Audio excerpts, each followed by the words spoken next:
a kind of opportunity you don't normally get. So I'm going to try to impress the people that are backing me up and try to get it right.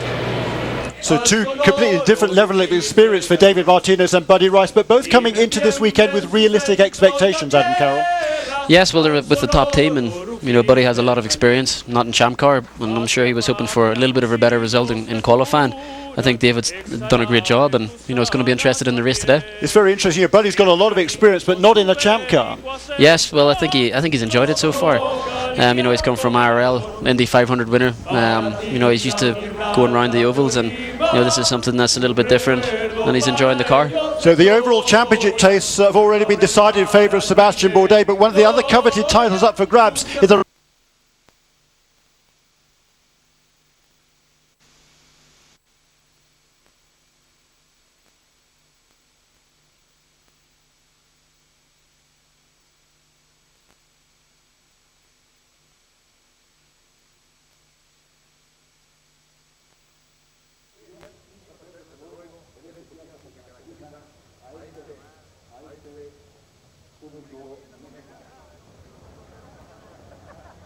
Hopefully, we move a couple of spots up, and I'd love to qualify in the top 4 here. I'm going to do the normal thing I do in qualifying, just push as hard as I can, get as far up the grid as I can, and then in the race, we got to think about it. Just finish 7th or higher, I think it is, no matter where Dan finishes.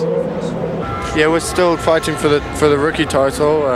It's not as close as it was at Surfers, but Surfers was Surfers, and you got to just roll with the good stuff and the bad stuff, really. And the whole point of this season is being a rookie and learning, and I've learned from Surfers and what happened in the race, and now I'm just here to score a podium finish, which I think I've been capable of doing that in the last 2 races. So with everything that we've learned, we're working towards a podium. So $50,000 up for grabs between these two, Adam Carroll, and they come into this weekend with different perspectives, really. Will Power had the pole, led the race in Surfers until punted off by Bourdais. Dan Clark was out of that race early. Yeah, well, I don't think Dan really has a whole lot to lose now. All he has to do is to catch up, and he put a strong result in today and beat him, but I still think Will is going to do the job today. I think he is. He has the upper hand for Team Australia. He's been strong all season. He's led the rookie points table since Toronto, so it'd be a real shame if he lost it right at the final hurdle, but he and Will and Dan Clark very closely matched. The teammate for Dan Clark, Nelson Philippe, he's just been remarkable this season, and he scored his first win just 3 weeks ago at Surfers Paradise. It's been a long ride, a tough ride, but finally I get a victory after almost 3 years of trying, and plus I get to go home with the record for youngest winner. So that was actually my goal and my motivation all year. So I'm glad I got that. And if you look at it, guys like Michel, Jourdain, or Alex, or Oriol, it's true that they waited a long time, and I feel very proud to be a race winner in Champ Car. There's not that many people that have been race winners, and it's. I worked so hard. Nobody gave me any credit for the past few years, but I'm glad now that everybody notices now, because it was tough, but I'm so happy that I got a victory. We knew we had a really strong race car and best qualifying position, and just kept it on the road. Didn't crack under the pressure from Mario, and brought it home in first place. I wish I could brought the fight to Sébastien in the beginning. The World Touring Car Championship, surely the most competitive series in motor racing. And here comes the thrilling final act. 2 sprint races on a twisty track in Macau, and incredibly 9 drivers are still battling it out for the title. Augusto Farfus, Premio and Jörg Müller are the current 1, 2, 3. But it could all be turned upside down in one crazy day in the Far East. Don't miss it. The FIA World Touring Car Championship from Macau. The warm-up Saturday night and the races Sunday morning, live on British Eurosport. With KW, the sports shock absorbers specialist. Beru, your partner for ignition, diesel cold start, electronics and sensorics. Looking for something? Afternoon. Definitely the man of the hour, Justin Wilson, with his second pole in the season, and you can see the wrist brace. Justin, a lot of people thought maybe you wouldn't be racing here this weekend, but you're here. How is it in the car with the wrist brace?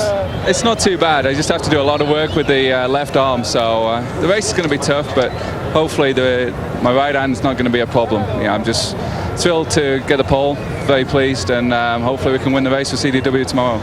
Hopefully you can, and I guess they make it pretty tough in Sheffield, England. How's the other arm going to hold up? The fatigue is going to be incredible, isn't it? Yeah, this race is going to be very demanding, so I just got to do what I can do. If I can go for the win, I will. If I've got to back it off and save myself, I will. You know, having got pole today, it already feels like a win. You know, the crowd's been fantastic, so I'm very happy. Just a stunning effort from Justin. It was a scare on Friday in qualifying. He hit the chicane curb there hard in the qualifying session. He thought he'd done a lot of damage to that risk. Adam, that was a very scary moment for Justin. It was indeed. You could really see the pain he was in. You know, I think he actually thought he had broken it again, but thankfully for him, he hadn't. He had just, you know, sprained his thumb and put it a bucket of ice, and you know he was able to carry on. Yeah, he's been working closely with the CART medical director, Dr. Chris Pindersky, all through the last 3 weeks, and he was giving him the go-ahead. But did you think perhaps for a minute that you might be driving that number 9 CDW car this weekend? Well, I did notice the pain he was in, and you know, I've been standing by all weekend. I'm ready to jump in at any time.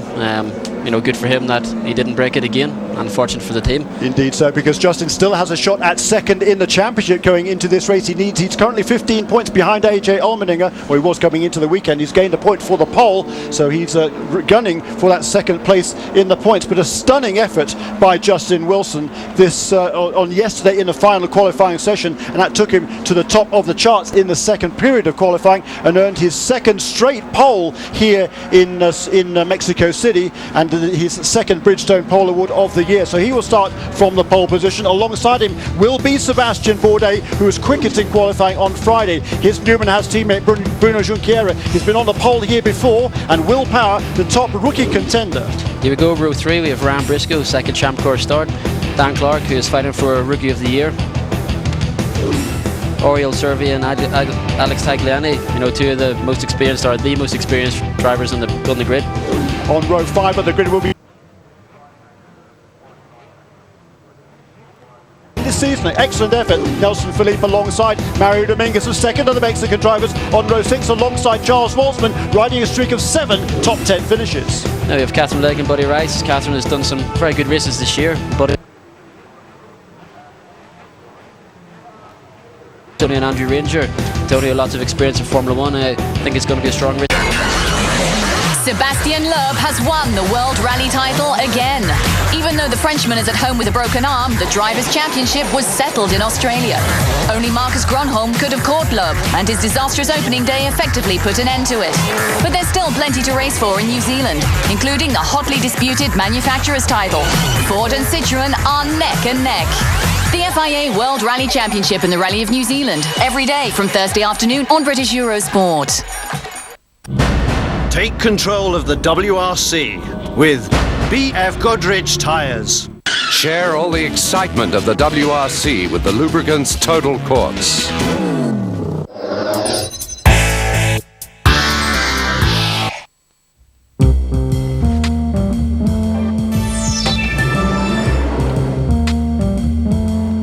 Technology has made your morning easier. Why not your shave? The Philips Smart Touch XL is designed to shave more with every touch, with 3 shaving rings in each shaving head. And because it pivots to stay on your face and neck, even tricky hairs are cut. Simplicity is making every stroke count.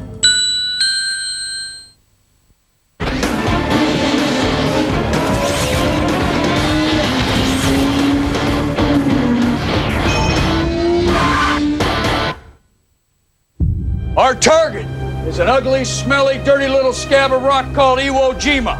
12,000 Japanese defenders in 8 square miles. They will not leave politely, gentlemen. Here she goes. People on the street corners, they looked at this picture and they took hope. It said, we are winning this war.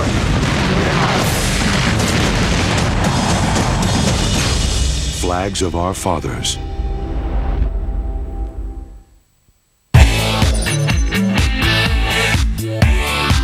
International football is back as 50 nations embark on the big quest to qualify for Euro 2008. They have 13 months to make it happen. What are their chances? The qualifiers for Euro 2008, Wednesday night on British Eurosport.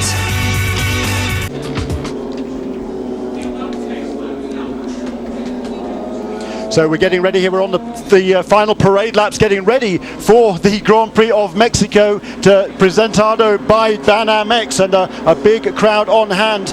And the front row of the grid, a fascinating contest once again. It's Justin Wilson, his second pole in successive years here in Mexico City, despite the track changes. Here we are coming through that famed Peraltada corner, and Sebastian Bourdais will start alongside on the front row of the grid. Sebastian Bourdais, of course, he became the first man in almost 60 years to clinch 3 Champ Car titles in a row. That was in Surfers Paradise. And let's have a look at his career statistics. Absolutely incredible. 22 career wins, 25 career poles, and that all within just 58 starts. Remarkable. 14 times he's won from the pole. That tied 4th all time with Rick Mears, the great Rick Mears. And look at that, career laps led already past Parnelli Jones for 17th all time. And of course Parnelli, most of his laps led were on the ovals, where a lot more laps in each race than there are on the predominantly.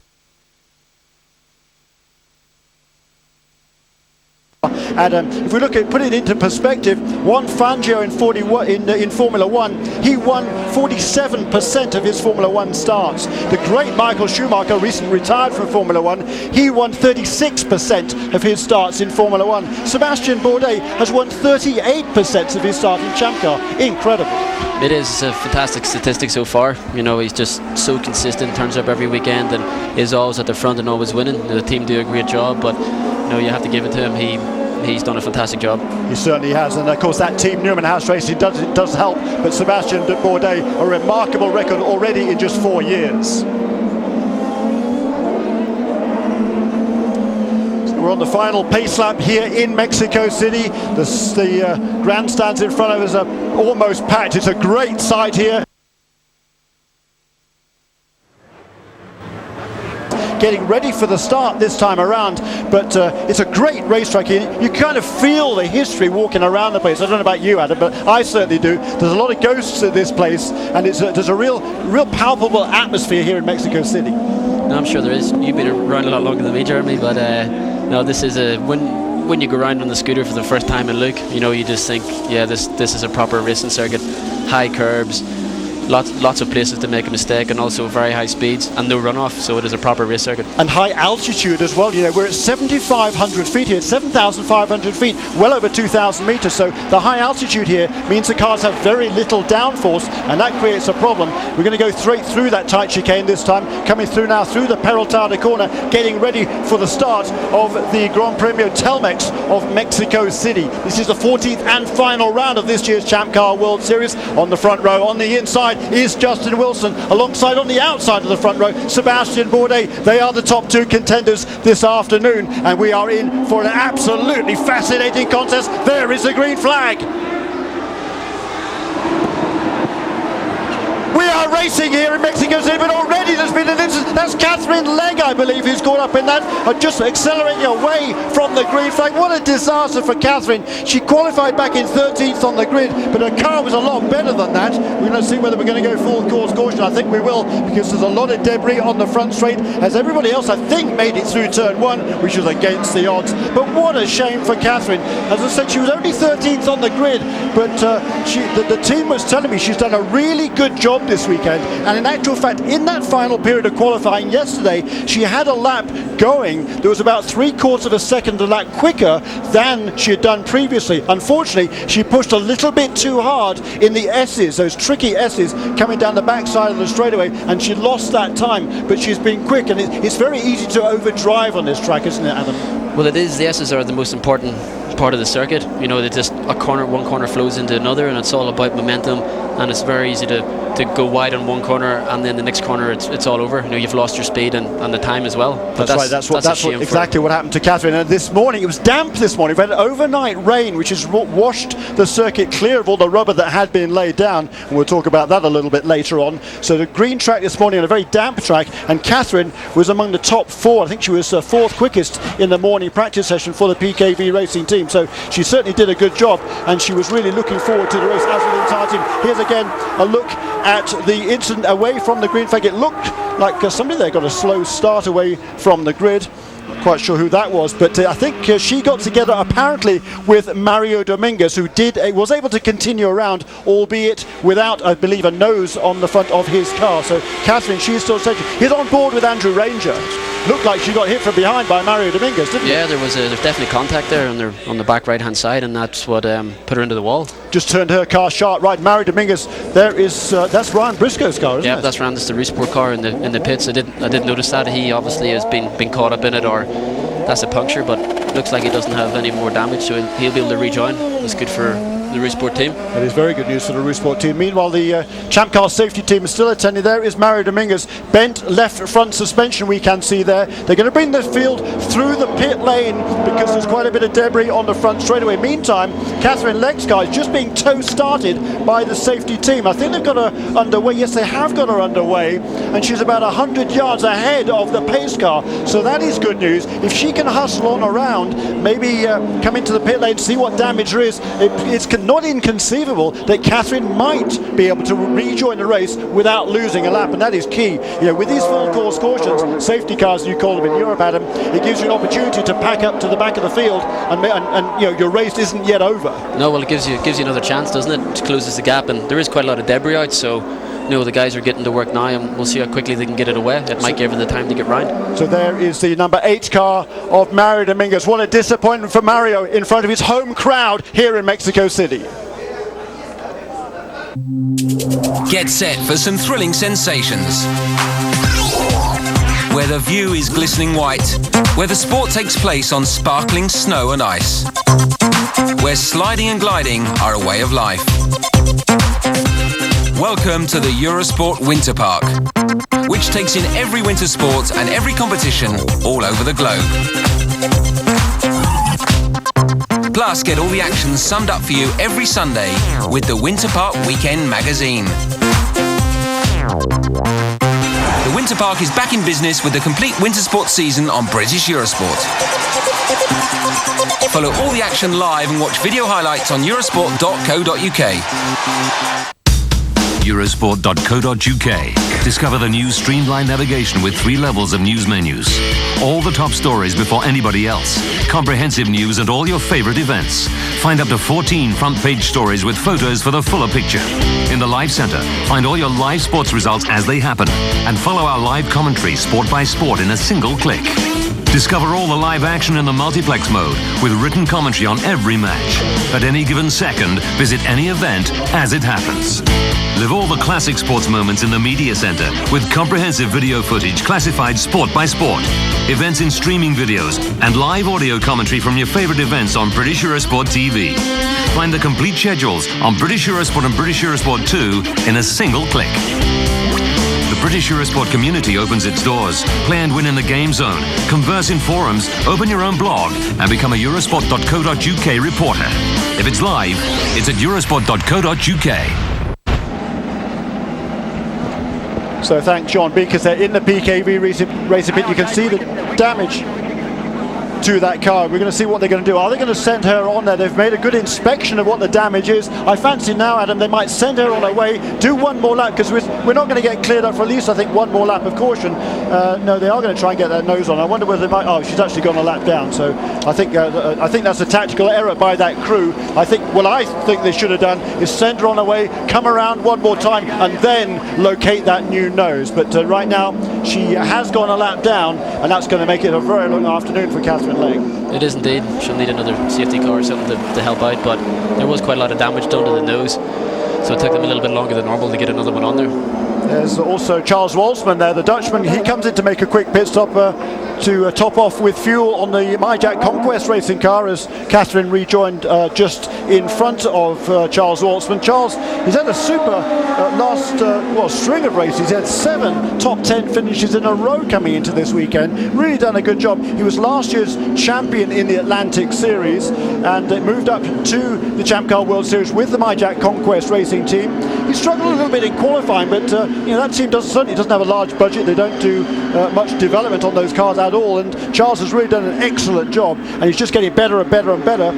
some good strategic calls that team also has made, and that as a result, also combined with his pace that he's showed in the last few races, has enabled Charles to get a whole bunch of very strong finishes, and he is he's making very good progress. We're back in the Rocket Sports racing team. That is Mario Dominguez, and they are certainly very concerned, Adam Carroll, about that left front suspension.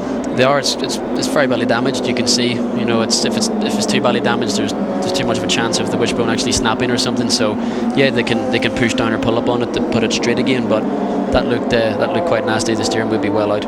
Yeah, and of course this is it's a high-speed racetrack here. There's some very quick corners and a long straight where the car's reaching almost 200 miles an hour. So you certainly do not want to risk any failures this weekend. Let's quick talk about maybe the strategies that should unfold as this race progresses. We're expecting 2 pit stops as the race unfolds. It's a 66-lap race.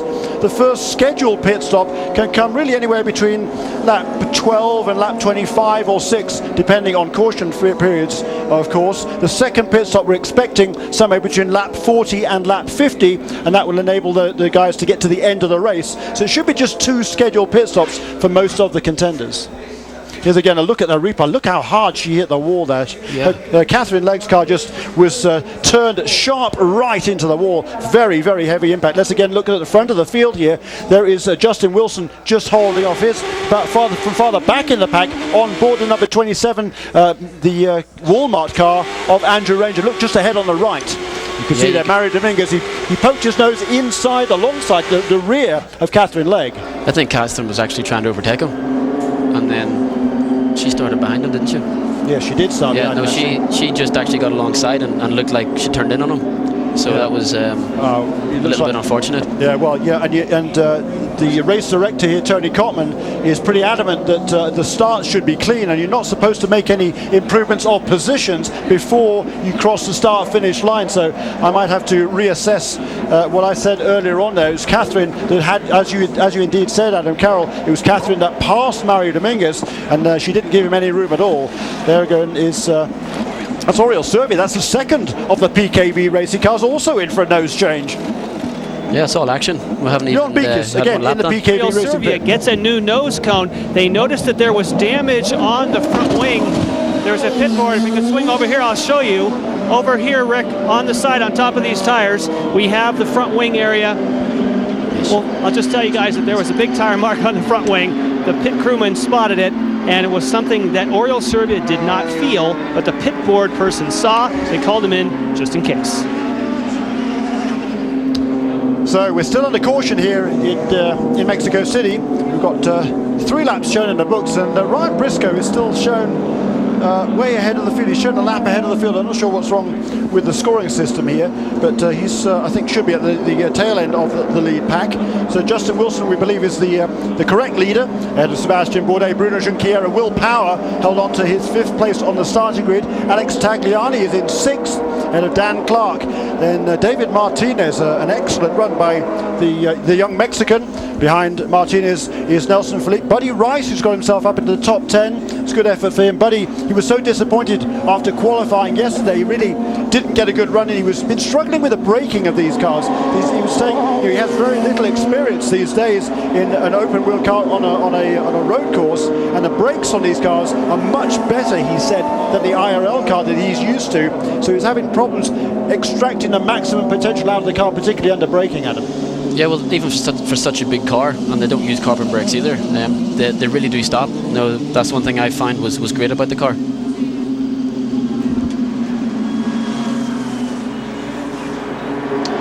So 3 laps shown in the scoring charts here in Mexico City, still under caution as a result of that incident away from the start line, and that's the 4th time in 5 years here that we've had a caution within the first 2 or 3 laps of the motor race.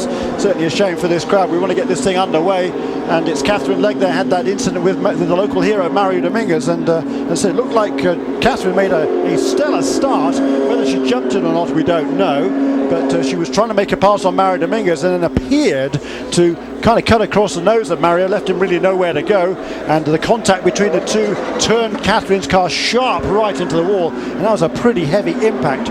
She is back in the fray. She is shown as 1 lap down, and we'll see whether she's going to come in. Believe she is on pit lane. Yes, there she is. One more time coming in to make some more repairs to that Bell Micro, car number 20 of PKV Racing. But certainly the engine cover coming off now as well, Adam. So it's going from bad to worse for the PKV Racing team. Well, it was a big hit. I'm even surprised the car's still going and has the wheels on it. That was they were going pretty quick at that stage, and she just went straight into the wall. So I'm quite surprised the car's even in the race. It is quite remarkable, isn't it? So that's several drivers have made pit stops, but we've seen the other PKV car of Oriol Servia on pit lane. We've seen Mario Dominguez on several times, on pit road several times. Charles Wilson made a quick top of fuel, but in the meantime, at the front of the pack, still under caution though, is Justin Wilson. And you got a chance to speak to Justin this morning, Adam. How's his wrist feeling? His wrist is good. He doesn't have that much pain in his wrist. It's just as long as he doesn't catch a curb or someone doesn't hit him, he'll be fine. The hard work actually today is going to be with his left hand, because he can't hold on that tight, and he doesn't put his right hand under that much pressure. So his left hand is going to be doing some, and his arm, serious work today. So we'll see how he fares out. I think you're right. That's a good point, because he's sort of favouring his right wrist. His left hand, as you say, is doing a lot of work, and I know he was kind of cramping up on him on Friday, particularly in the first session. Now he's getting a little bit more used to it, I think. Well, your arm just will adapt to it a bit. When you first do it, it's a bit of a shock to the system, and then the muscle relaxes really. He's got a good pair of hands on him, and he's going to be working hard. It's a great racetrack. He had a fantastic run here 1 year ago, won from the pole for the Eurosport team. There goes Catherine Legge, by the way, in front of our booth here. She rejoins the fray, still shown as 1 lap down. So the day is not over. There is Catherine rejoining the race. I think we're going to go back to green flag racing this time around, so we're looking forward to that finally. We'll have 5 laps completed by the time they come past to take the green flag. And here we are. Justin already gets a pretty good jump off the Peraltada, flat out through there. There is the green flag from JD Wilber. And right tucked in behind is Sebastian Bourdais. And we're going to see whether they're going to be using a Cosworth power to pass on this long front straightaway. Justin Wilson leads the way. There, ducked to the inside is Sebastian Bourdais. Onto the brakes, all the way down to 3rd gear there. And is he going to run in too deep? No. Or is he? Yes. Perhaps. Great racing there. Nice classic side-by-side racing by the 2 leaders. They both gave each other just enough room, Adam. Well, they did. Justin has to watch that wrist, and Sebastian has nothing to lose. You could just see that Sebastian got the jump, and it's such a long straight that the slipstream here is really good. So I don't know if he used push to pass or not, but he got a great toe, and he had him up the inside. Yeah, I think he did use the power to pass there. They got 180 seconds worth of the Cosworth power to pass to use as this race unfolds. As we've said, it's 66 laps around this almost 3-mile racetrack, and Sebastian Bourdais made a textbook start there. He had a very rough race a couple of weeks ago. Here's a replay of that pass from on board the CDW Eurosport car. Justin Wilson, of course, you're not allowed to protect the inside line in the Champ Car racing, Adam Carroll, so he's really a sitting duck, isn't he? He is, yeah. That's one thing we're not used to in Europe, but that makes the racing fair. You can still brake late and hang it on around the outside, so he just didn't want to make that choice really. But it's it's a wise move. Justin is a smart guy, and he'll go for a podium today, if not the race win. Indeed he will. And Sebastian Bourdais, he's looking to put behind him the spectre of Surfers Paradise. Yes, he clinched the championship there, and as we said, probably ad nauseum now, become only the first driver in almost 60 years to win 3 Champ Car titles in a row. But he clinched it, certainly not very satisfactory in style, but now he's looking to turn on the style this weekend in Mexico City. Quickest on Friday, had to make do with second on the grid yesterday and wasn't very happy, and now he's already moved to the front of the pack and beginning to stretch it out just a little bit over Justin Wilson. In the meantime, all sorts of great battling going on behind us. We see Dan Clark onto the pit lane in front of us as well. That is an unscheduled stop. They're going to look at the CTE racing car. They're just looking over the car at the moment, so clearly there's something amiss with the car number 14 of Dan Clark. We haven't not seeing it on the picture right now, but he is on pit lane and losing a lot of time. In the meantime, there is Sebastian Bourdais coming down through these S's one more time. It's a classic section of racetrack. It goes left, right, left, right, left, right, and picking up speed all the way through. There is Dan Clark, the CTE racing car, leaving the pit lane. So whatever happened is wrong there. They've at least got him on his way. He's about half a lap down though. Yeah, that's going to be obviously costly for him, and with Will running up at the front, Will's in 4th place doing a great job. It's going to be hard for him now to get the rookie title. it is going to be hard for him to get the rookie title from there, because he's going to be a long way behind. He's going to have to hope for some cautions and then see what unfolds from there. In the meantime, look at Sebastian Bourdais beginning to build that lead over Justin Wilson. 127.9 last time around, as opposed to the 128.3 of Justin Wilson. So he pulled out 0.4 of a second that lap. His previous lap was a whole second quicker than Justin. So Sebastian has really got on the gas in the early stages. Yeah, Justin looked like he was struggling a bit at the start with some cold tires. It was moving around a lot, and it seems Sebastian just had everything up to temperature a bit better and got the jump. But Justin seems to be hanging with him now, and we'll see what happens.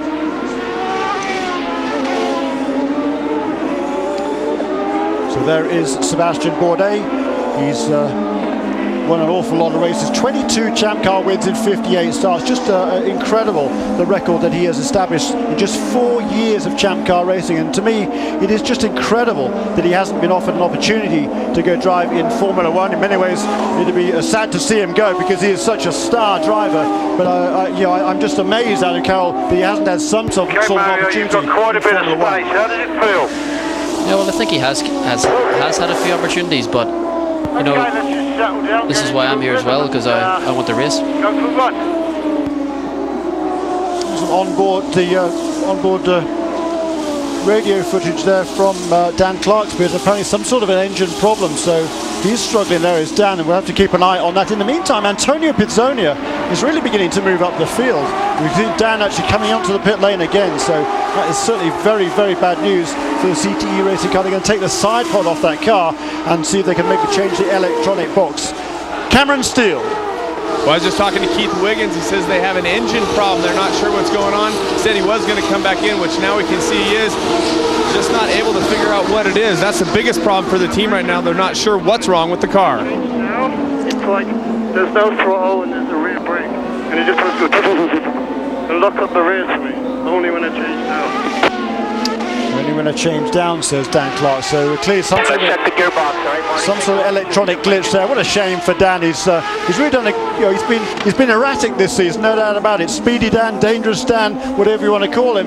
He's certainly a character, and he's shown a lot of speed on several occasions this year. And it certainly would be a great shame if some sort of mechanical problem takes away his opportunity to win the Roche France Rookie of the Year award. But still, whatever happens this afternoon, Dan Clark can hold his head high as a result of his first season in the Champ Car World Series. In the meantime, let's look back a little bit farther in the field. And there is Andrew Ranger coming through in 9th place right now. Sebastian Bourdais still leads by about 1.5 seconds over Justin Wilson. Behind Justin Wilson, about 3.5 seconds back now is Bruno Junqueira.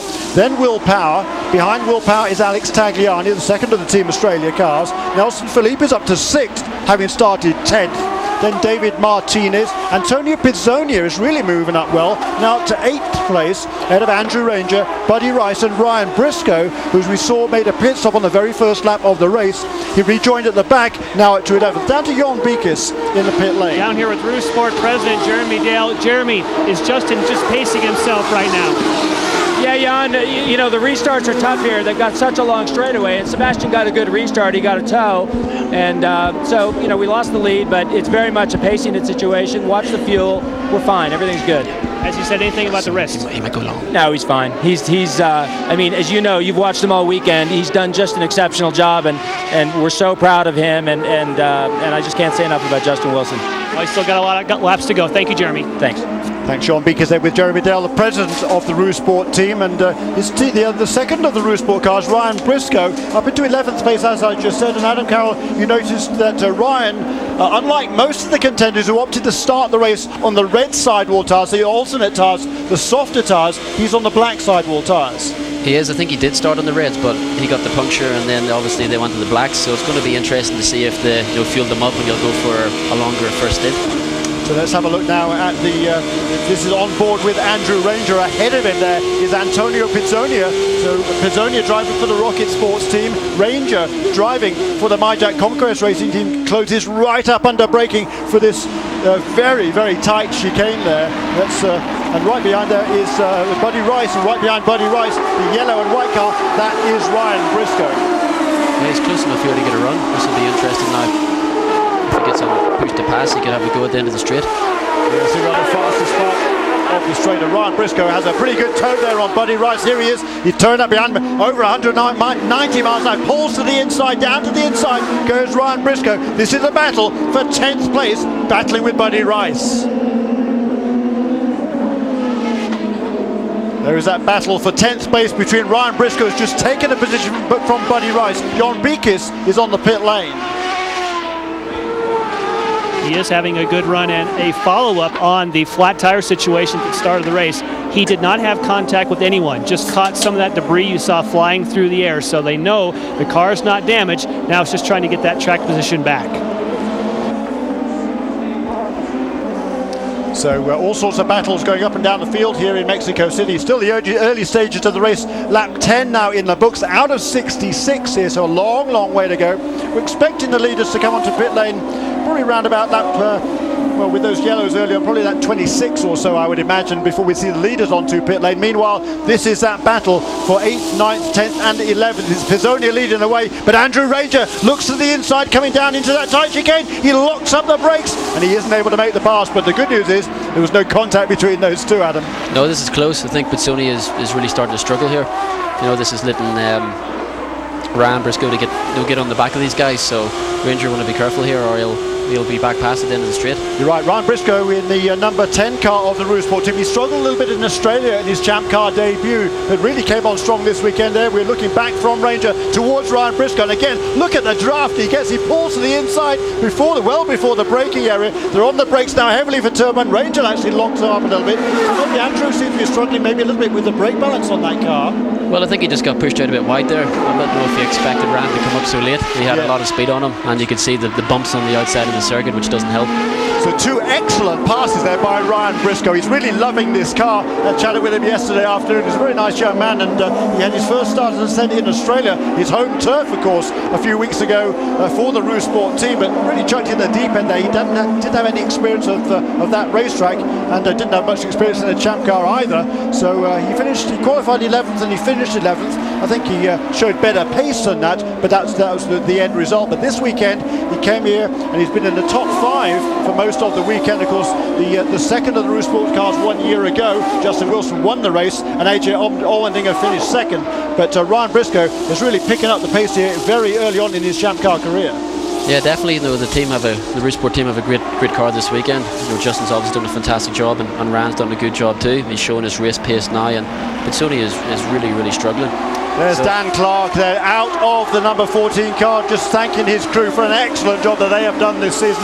What a disappointment for Dan. We'll try and have a word with him. We believe Cameron Steele is down in that area, and we'll try and have a word with him in a little while. But Dan, big disappointment for him after a really excellent season. Here, though, is that battle once again, and Ryan Briscoe, again, he gets the draft, he pulls the inside, but Ryan is under attack now. That is Pizzonia trying to get it back. He runs wide, and Andrew Ranger has an opportunity. Great racing here in the middle of the pack. This is for 8th, 9th, 10th and 11th on board again with Andrew Ranger. Great racing. It was. They were pretty tight down into turn 1 there. You could see that Ryan got past him quite early on, and Pizzonia was able to pull back in, which let Andrew get onto the back and think about having to go. So I think Andrew will pass Pizzonia in the next couple of laps. He really does look like he's struggling. Well, you know, tyre degradation is a big factor on this Mexico City racetrack. It always has been, and particularly this weekend. And you know, the teams come into the race, the red sidewall tyres, they only have 2 sets of those red sidewall tyres to last them through the entire weekend. They also have 5 sets of the black sidewall tyres, the harder tyres, and tyre management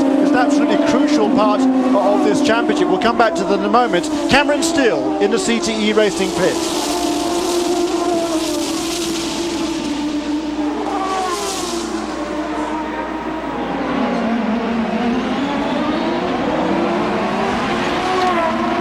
Well, I've caught up with Speedy Dan Clark. And Dan, what happened to the car?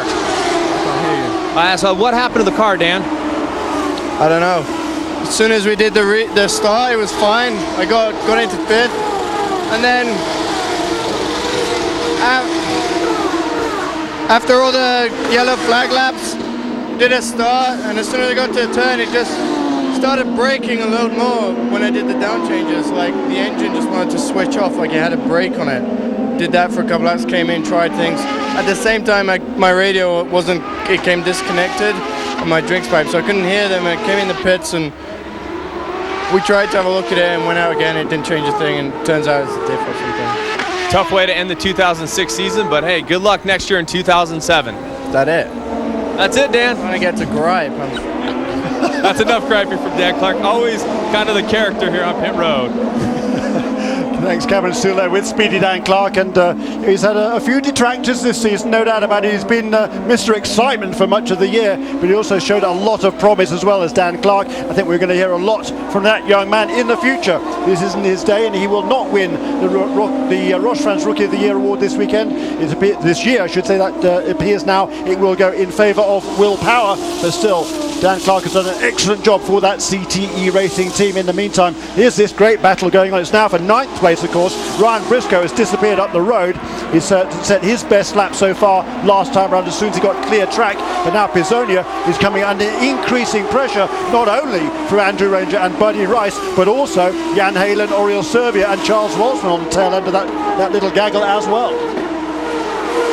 It's such an abrasive circuit here. And if the car is a little bit hard to drive and he's having to really work hard in the car, the tyres will just not last long, and that's what it looks like. Well, that's right. We were talking about that just a moment or two ago. There's Buddy Rice looking down the inside of Andrew Ranger, not quite close enough to make a pass, but tyre degradation, tyre management, absolutely crucial. As I said, they have 7 sets of tyres to see through the weekend, 2 sets of the red sidewall softer tyres, and 5 sets of the harder black sidewall tyres. And when they use those tyres, it's up to them. There's Pisonia locking up that right front, the left front, I should say, as he turns into turn 4 there at the top end of the racetrack.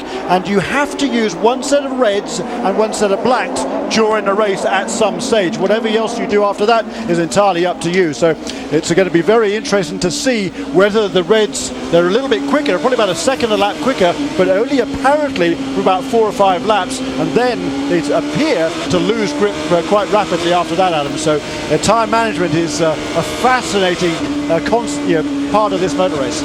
It is, these long races, the tyres are very important. Also with the fuel strategy, you have to be very smooth on the throttle on and off, and it saves fuel, and you can even get up to a lap, if not more, than a guy who's too hard on it. So you can just see that he's really, really struggling for whatever reason. We can't really see. There's Buddy Rice now. He's pulling off on the pit lane. He is going to make a pit stop. Jon Beekes is in the Forsyth Racing team as Buddy Rice, the 2004 Indianapolis champion, prepares for his first ever stop in a Champ Car machine for Forsyth Racing. Here comes Buddy onto the pit lane. Jon Beekes is there. That is correct. Neil Mickelwright on the radio. And it's exactly as you said. This is the opening of the pit window. This helps you just under 10 seconds, and this helps you if there is a yellow between now and when the leaders pit. If that were to happen, he would go right to the lead. Yeah, of course, as Jon said, if we do have a safety car period, if a full course caution is called, they do close the pit lane, Adam Coward, in case you're not familiar with this, so they're not allowed to make a pit stop until they're all packed up behind the race cars. So, if you've already made your stop, as now has Buddy Rice, you're in great shape. So, Buddy's not got the quickest car this weekend, but I noticed in the early stages, he's so far set the 9th fastest lap overall, and I think the car is a lot better than he showed in final qualifying yesterday, so that could turn out to be a great strategic call. We'll have to wait and see how that unfolds. Yeah, definitely. I think he just was caught up in the fight here, and he's quicker than the guy in front, so they decided to bring him in and drop him out in some clear air. Exactly, and rather than using up all his Cosworth power to pass, leave that for later stages of the race. Yeah, put him out in some clear track and tell him to push, and he should make up the time on these guys, so when they come to pit, he'll already jump them. So I think that was Catherine Legg who straight line. Andrew told me before the race, Eric, that he was battling balance problems all day. Is he still having the same problems? Well, that's what he says on the radio, but I can see that he's been locking up the brakes quite a lot. And he's behind Pisonia right now, and Pisonia is fairly slow. So I think we're going to pit him now, and we're losing too much time, so he can't pass him on the brakes because I think his front tires are damaged. I think that's the main thing right now. There you have it, Eric Bachelor bringing his driver in, gets the tires on that car, damaging him under braking behind Pisonia. And as Cameron was talking there with Eric Bachelard, the owner of the MyJack Conquest Racing team, we saw Jan Halen make a pass on Andrew Ranger down into turn 1 again, a textbook pass by the young Belgian. Well, it is. You just got to get a good run off the last turn, and it's such a long straight here. You can really pick up the slipstream, and it's a straightforward pass. Very, very good. Very, very good. And there's Pisonia, this big string of cars behind him now coming through the S's one more time. We're on lap 17 now as Sebastian Bourdais comes past us with a clear road. I think where's Justin Wilson was, I think, maybe right behind him. Then a big gap back to Bruno Junqueira. Bruno now over 10 seconds behind the two leaders, just 1 second in between those first two. Then 9.5 seconds back to Bruno Junqueira in third place.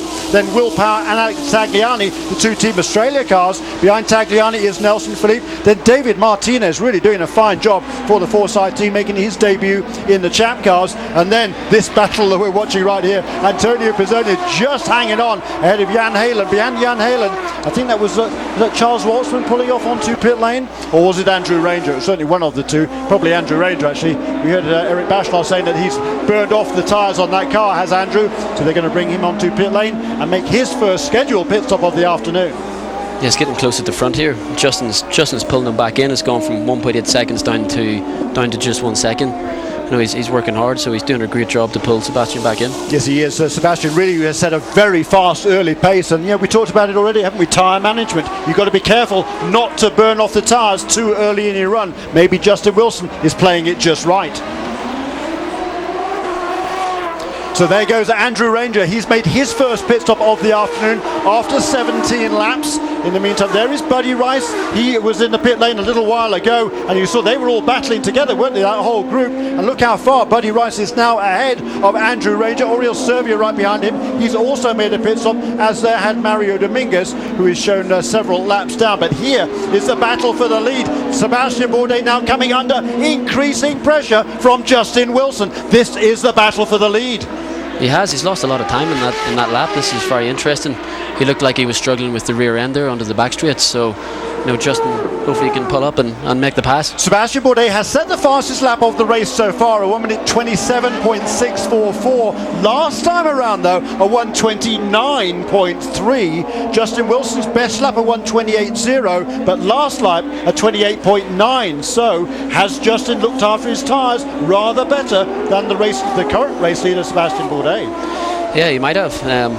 Sebastian pushed very, very hard at the start.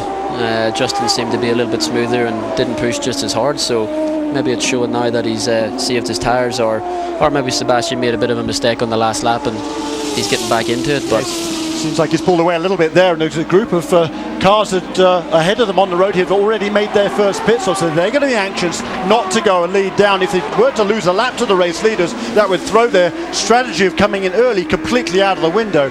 So they've got to hope either there's a caution fairly soon, or that they can run fast enough to stay ahead of our race leader Sebastian Bourdais and this man with whom we are now on board, the CDW number 9 of Justin Wilson. That time around, a look at their relative laps. Sebastian Bourdais again a low 1:29.1. Justin Wilson a 29.4. Yeah, they're very, very similar.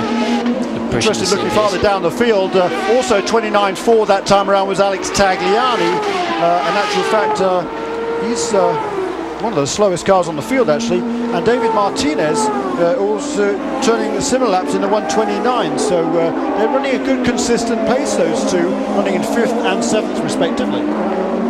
You can really see with the time, and Pizzoni is really struggling. 1:33.6 in the last lap compared to the leaders on a 1:29.1 and 1:29.4. 4 seconds slower. Antonio Pizzoni in 8th place than the race leaders. They're running the 29s, and as you say, Adam Carroll, Antonio Pizzoni there in the 33s, and also therefore the guys behind him. Jan Halen now has finally got past and immediately pulled well away. And now as they go down towards turn 1, we see Pizzoni coming under increasing pressure from Charles Waltzman as they go into turn 1. So Pizzoni clearly struggling, and I'm surprised the Rocket Sports team hasn't brought that car number 18 onto the pit lane to take on full service. Yeah, they should pit him soon, really, because he's just losing so much time. Yeah, he is. Keep him out any longer. Yeah, the engineer on that team is John Gentilozzi, the son of Paul Gentilozzi, the team owner. And they're going to be looking at their data now and trying to figure out when to make their first pit stop of the afternoon. If he waits too long, of course, they're going to for sure lose a lap to the race leaders. They're really pulling away. And that time around, Sebastian Bourdais' lap was in the 1:30s, and Justin Wilson in the 29.7 again. So Justin Wilson seems to be pretty consistent, Adam. Yeah, definitely. The car looks really, really good. Sebastian's just struggling a little bit. still keeping a really good pace. But I think Justin now has him under pressure. He does, and at this stage it would certainly appear that the second car in this train here, there is a McDonald's car, the car number 1, our recently re-crowned champion Sebastian Bourdais in the lead of the race, but his lap times, certainly unusual for him, are fluctuating quite a lot. Justin Wilson, meanwhile, turning very consistent lap times, trying to look after that car, and particularly those Bridgestone Potenza tyres. This is going to be interesting. It certainly is, isn't it? This is a great thing about the Champ Car Series from my perspective, all these different strategies, and this tyre rule, I think Formula 1 might see the same tyre strategy brought in next year. Of course, they're going to be Bridgestone will be the sole supplier in Formula 1 next year, and there's talk that they will bring in the same system that is used so effectively in the Champ Car World Series. Well, they already run us in GP2 this year on the slick tyres, which was a huge difference. The car found 4 seconds from Group to slick tyres, and it was good to be back on slick tyres rather than Group. So Sebastian Bourdais is 20 laps in the books now, coming past to complete lap 21, and is Mario Dominguez just ahead of them on the road. Looking to see whether they're using any of their push to pass. Not this time around. 29.9, 1 minute 29.9 for the 2 leads. Dominguez heads up driving there for poor Mario. He stays well out of the way to let the 2 leaders go past. He knows he isn't in contention. Already 4 laps down is Mario Dominguez as a result of that start line accident. So heads up driving by him to get out of the way and let the leaders get on with their motor race. Yeah, we always have to be aware when you're behind or you're a little bit slow or things have happened, then you know you're not in contention, so you must give way and be aware of the other drivers. It has to be so disappointing for him. You've got a huge crowd here on hand. It's his home city, and there he is, and also ran. It is, yeah. Well, that's motor racing. You work hard all weekend and bang, you're out in the first corner or whatever. But I think this is the second year in a row he's been taken out of his home Grand Prix. Yeah, you're right. He doesn't have much luck here. He did, however, finish 3rd here back in 2002, the first time the Champ Cars came back to Mexico City after an absence of over 20 years, and he finished 3rd on that occasion, and it was as if he'd won the race, and the place just went absolutely wild. Kenny Brack actually did win, but Mario Dominguez, he got the lion's share of the plaudits from the crowd for a brilliant drive to 3rd place for what was then the Herdez competition team. Here on pit lane finally is Antonio Pizzoni in the Lexington Energy Services car, the Rocket Sports team. He does make his first pit stop. He is going to go a lap down. Here come the 2 leaders one more time. 22 laps now in the books. Sebastian Bourdais and Justin Wilson now lapping in the 1 minute 30s that time around. Here is Justin. He pulls to the inside on the main straight, down to the inside. A clean pass. Justin Wilson is back in the lead of this race, and I reckon probably about 3 or 4, or maybe 3 or 4 laps to go, I would suggest, before around the pits, or maybe not even that. Yeah, I think they're going to pit pretty soon. The car is working really, really well. The team has it well in the button, and Justin's driving it. Jon Beeker's on the pit lane for Bruno Junqueira. Bruno Junqueira's on pit road. He's been complaining of big understeers, so they're going to add some front wing, put on the black sidewall Bridgestone.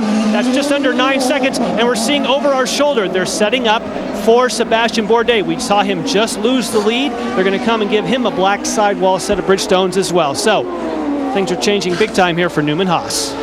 Surprised they aren't able to go a little bit farther. I expected the first pit stop to be around about lap 23 or 24 or 25. In fact, it'll be lap 23, so only 1 lap out. But look at the lead that Justin Wilson has pulled out since getting past Sebastian Bourdais just about a mile ago. Absolutely incredible.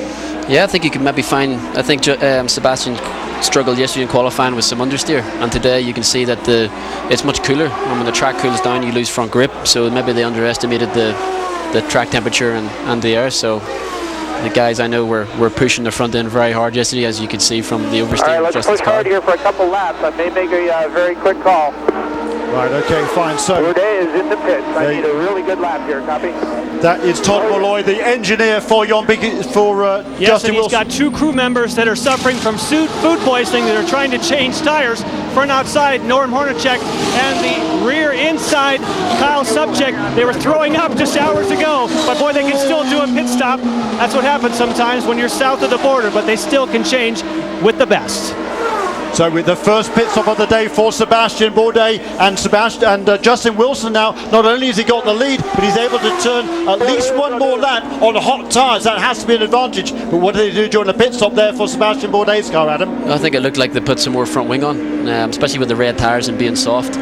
if the rear's working well, they'll just be chewed up and they won't last long. So with the blacks on, they can up the front wing and lean on the tyres a little bit more. So I think this is definitely going to be interesting now, because Justin has to push. This is a very important lap. Try and make the gap on Sebastian, so when he pits, he comes out ahead of him.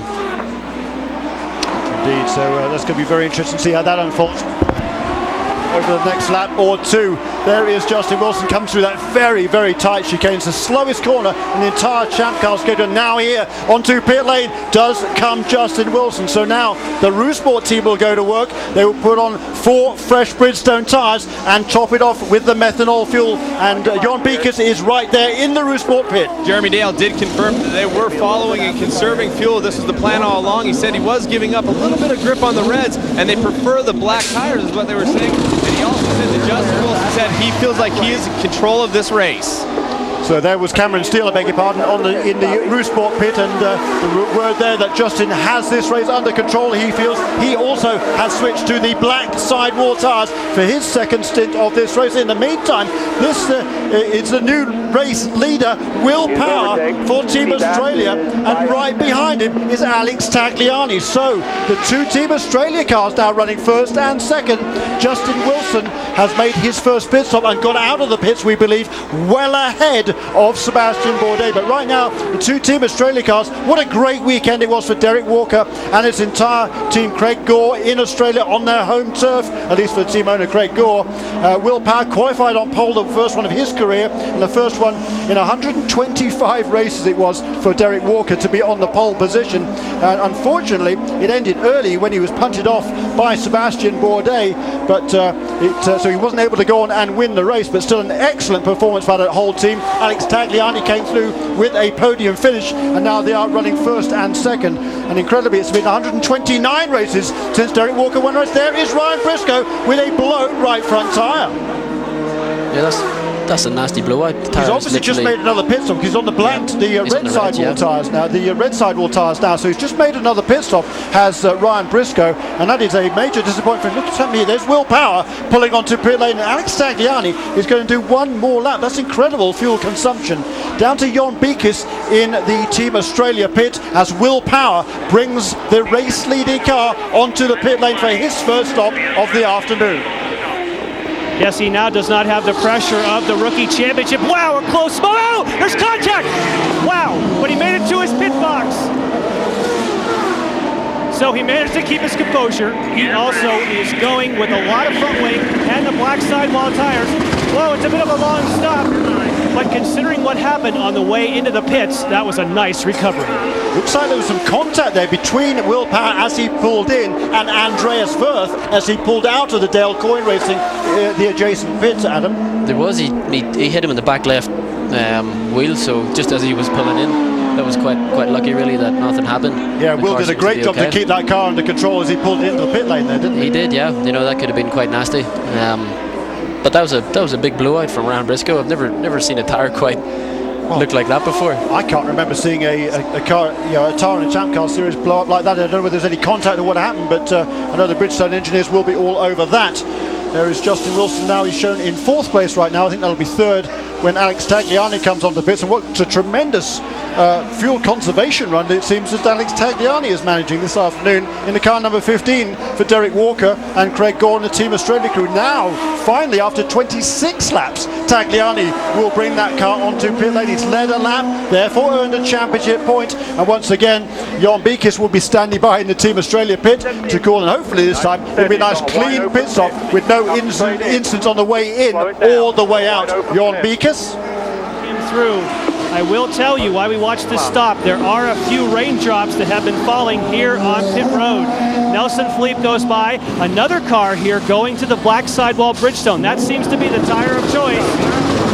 Very similar stop, just over 9 seconds for Tagliani. Again, a few raindrops on pit road. Most everyone pitted. Who knows if rain tires are in the future. So that was also David Martinez there making his the first stop of his Champ Car career as Ryan Briscoe rejoins the fray now on yet another set of tyres, this time again a black sidewall tyres. There is Andreas Wirth in the Sonny's barbecue car of Dale Coyne Racing. It was he that made contact with Will Power as Andreas was coming out of his pit and Will was going in. The good news for Will, of course, he was coming into his pit, so if there was any damage to that rear tyre on his car, they were then able to change it during the pit stop. We'll have to see whether there was any damage to Andreas Wirth's car. No, I think his car will be okay. It looked like he hit him with the nose or just the front wing, but it was all very slow speed. So the two guys got away with it. Now here back to the lead, you can see now the advantage that Justin Wilson has built up over Sebastian Bourdais, and again now they're on black sidewall tyres, so supposedly the harder of the two compound tyres at Bridgestone Sport this weekend. And again though, they might last a little bit longer than the reds, but again you have to look after these tyres, particularly soon after you put them on the car. The showdown at Red Rock. 7 professional poker players with $1 million at stake. 6 men, 1 woman. Who holds the aces? Who's bluffing? Who's going to blink first? The Pro Showdown from Red Rock, Tuesday night at 11 on British Eurosport.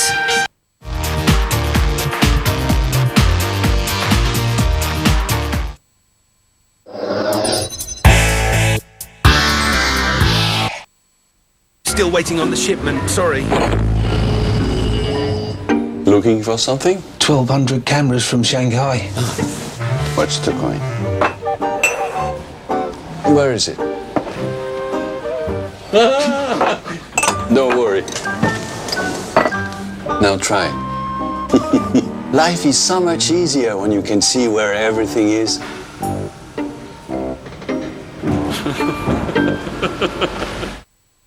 Eurosport.co.uk and its brand new European football game. Trade in all the European National League teams and win fantastic prizes. If it's live, it's at Eurosport.co.uk. They know precisely the shape of it, the way to reach it, the way to celebrate it. But they also know how to stay humble when luck is not on their side. Every Monday, all the goals, all the stars, all the emotion from the major European leagues.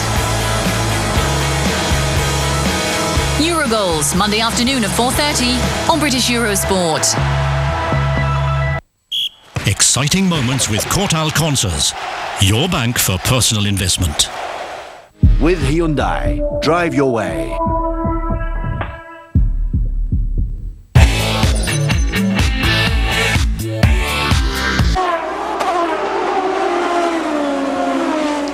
So welcome back to the final round of this year's Champ Car World Series. We're delighted you could join us wherever you are around the world. 180 countries watching the Champ Car World Series. We're delighted to have you with us.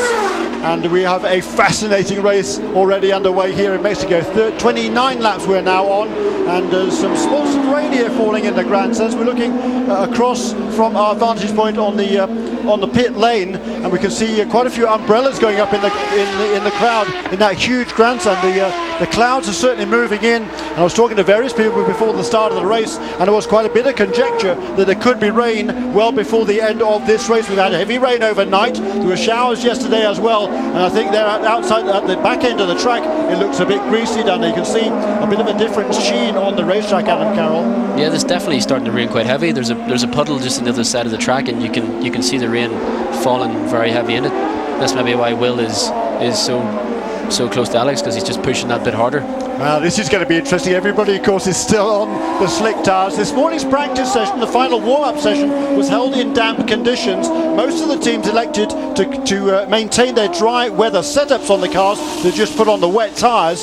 But now look at this. There is Will Power. He ducks to the inside, coming down towards the very tight chicane. And Will Power will find a way past his much more experienced teammate, Alex Tagliani. In fact, talking about experience, Tagliani is now the most experienced driver in the Champ Car field. With Paul Tracy injured and out of the way, Tagliani, with 116 Champ Car starts, is now the veteran of the field. Well, obviously, if it rains, I think it could help Ran Briscoe out, because he doesn't have any slick tyres left, does he? Because these 2 sets now are gone, so it could be a help for him if they go to wets. It certainly could. This is going to be fascinating now. There's Mario Dominguez. He's going to put rain tyres on. Absolutely nothing to lose here, does Mario. He's already shown us, I think 5 laps behind, so Premio car there, beautiful looking car from the Rocket Sports team. He's going to put on the wets and rejoin the race. In the meantime, we look at the lap times of the leaders. Last time around, they're still in the 130s, so they're still turning very quick lap time. So a bit of a speculative move, I think, from Mario Domingos. I don't think it certainly isn't raining that hard at the moment to warrant a switch to wet weather tyres, but that is what he has elected to do. And his conditions now, though, very, very treacherous. It's been dry this morning. We've had a reasonable amount of rubber laid down in the opening 30 laps of this race, and so this track, once again, just a little bit of moisture on it, is going to become very, very slippery. And with a high altitude here, there's not much grip to start with, Adam. No, not really, but they're still pushing extremely hard. 29.5, 29.8. So sorry, 29.9 and 29.8. I think maybe Alex was just being a little bit too cautious there. You could see the rain on his visor, and the grip was still there. Indeed, here's this battle now, an inter-team battle going on here for 7th place with David Martinez just ahead of Buddy Rice. So Martinez, the rookie, and a very deserving young rookie he is. He's from Monterrey, in fact, is David Martinez, and he's 24 years of age.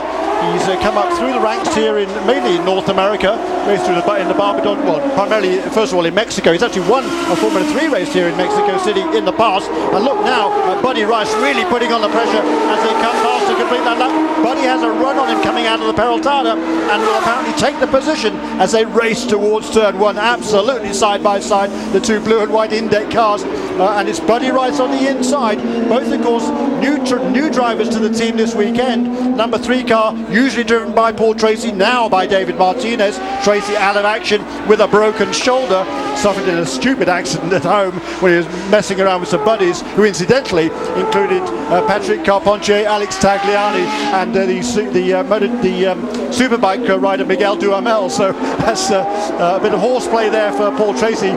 Didn't work out in his favour. Broken shoulder, he's not driving.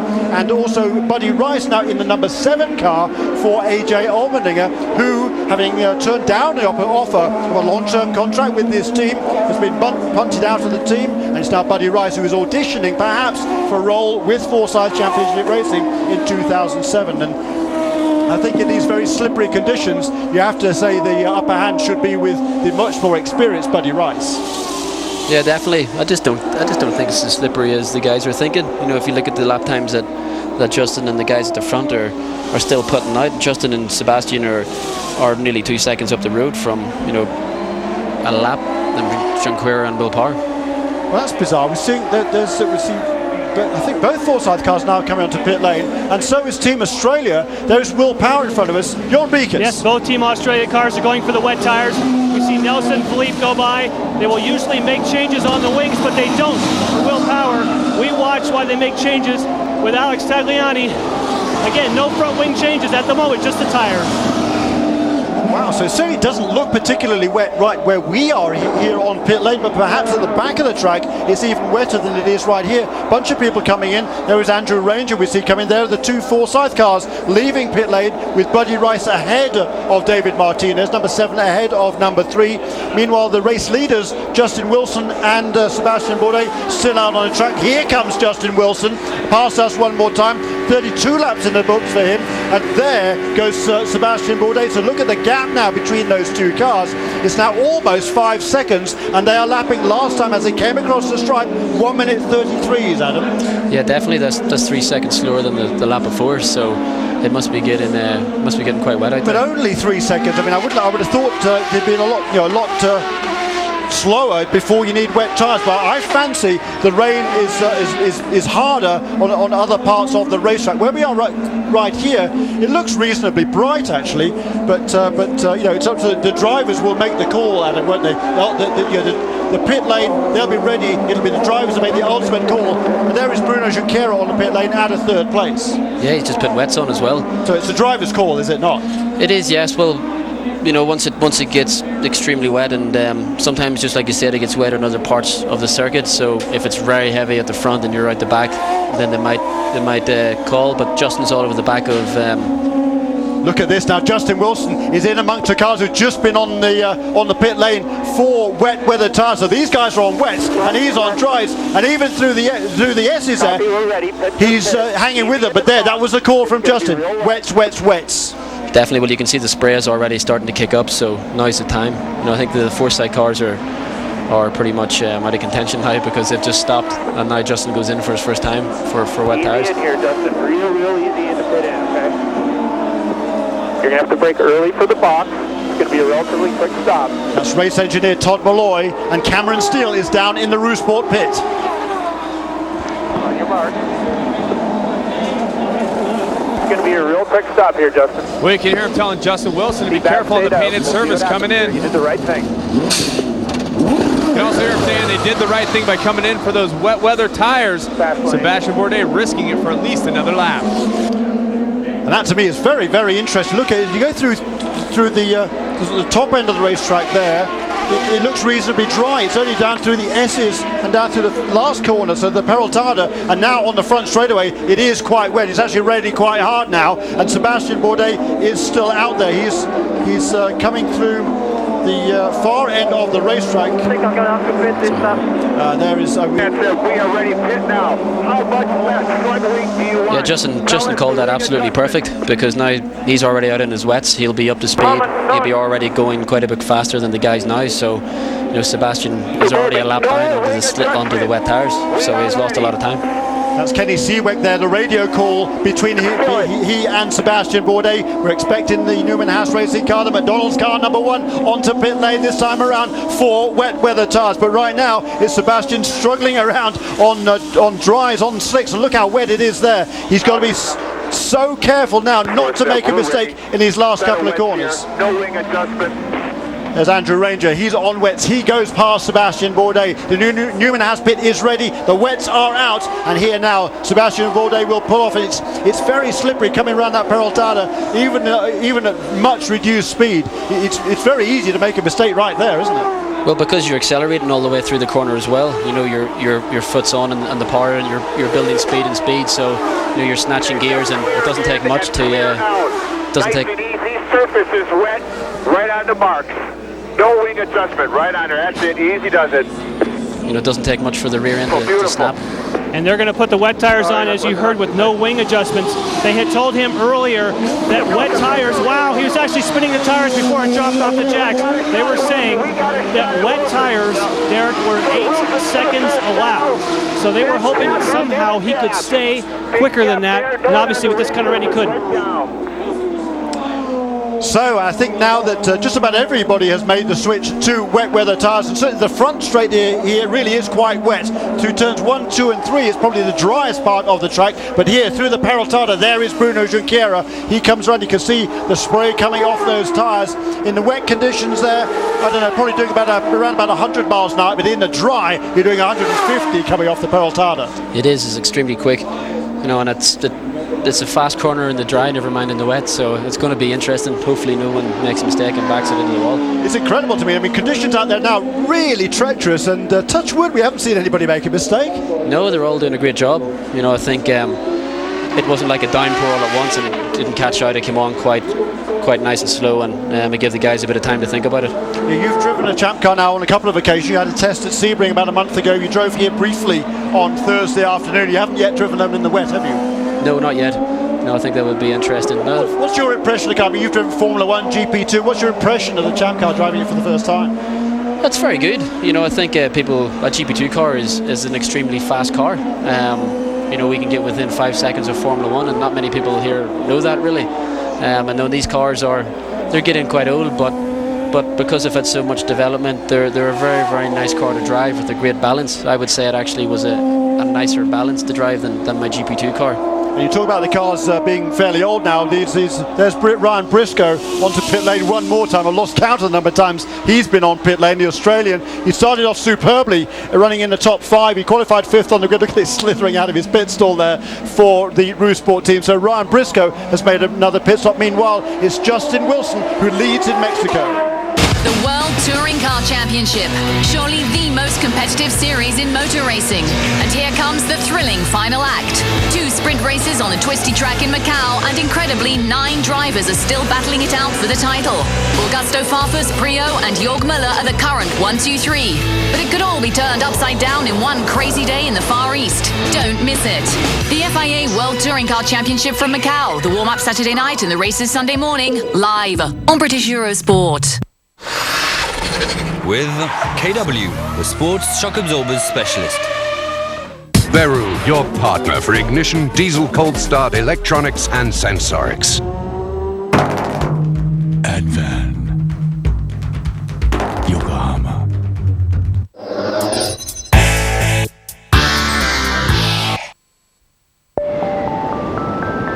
The Arctic ice is shrinking at a record pace. Electricity used by lighting is one of the biggest sources of CO2 emissions. New Philips energy-efficient lighting now uses less electricity than ever before, helping reduce CO2 emissions. Simplicity is a light bulb that can help change the world.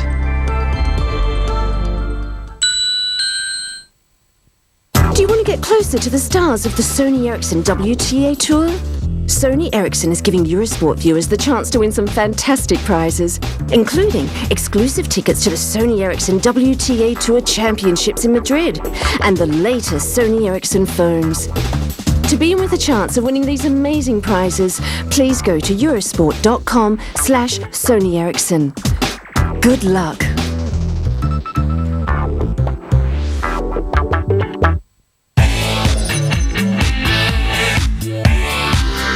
Meet the girls with a spring in their step.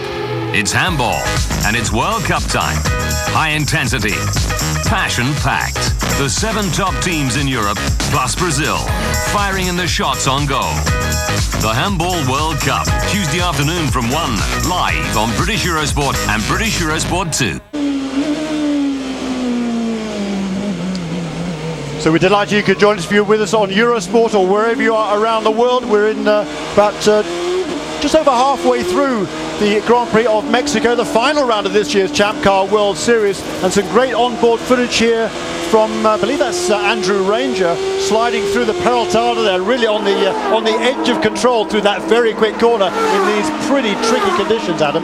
It is. That's a great camera shot there. We don't often see that back in Europe, but it really gives you, a great perspective of what the driver sees, and that is a pretty tricky corner there. He's working hard at the steering. Certainly is. There's farther back the pack. That's Oriol Servia there, who's had a pretty much an incident-packed afternoon already. He's now shown in 8th place. Just behind him is Andrew Ranger. And I'm looking at the lap times of the leaders.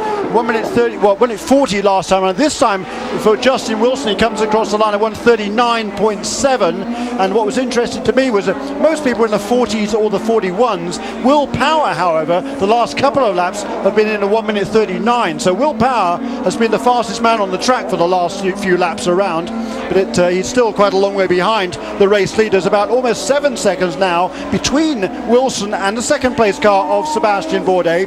Bruno Junqueira about 28 seconds farther back in 3rd place, and then the gap back to Will Power comes across the line right now, 38.9. So again, Will Power is the fastest man on the track. 1 minute 38.9 compares to Justin Wilson's 1:39.7. Sebastian Bourdais 1 minute 40.7, and the 3rd place car of Bruno Junqueira in a 1 minute 41s. Will Power is flying.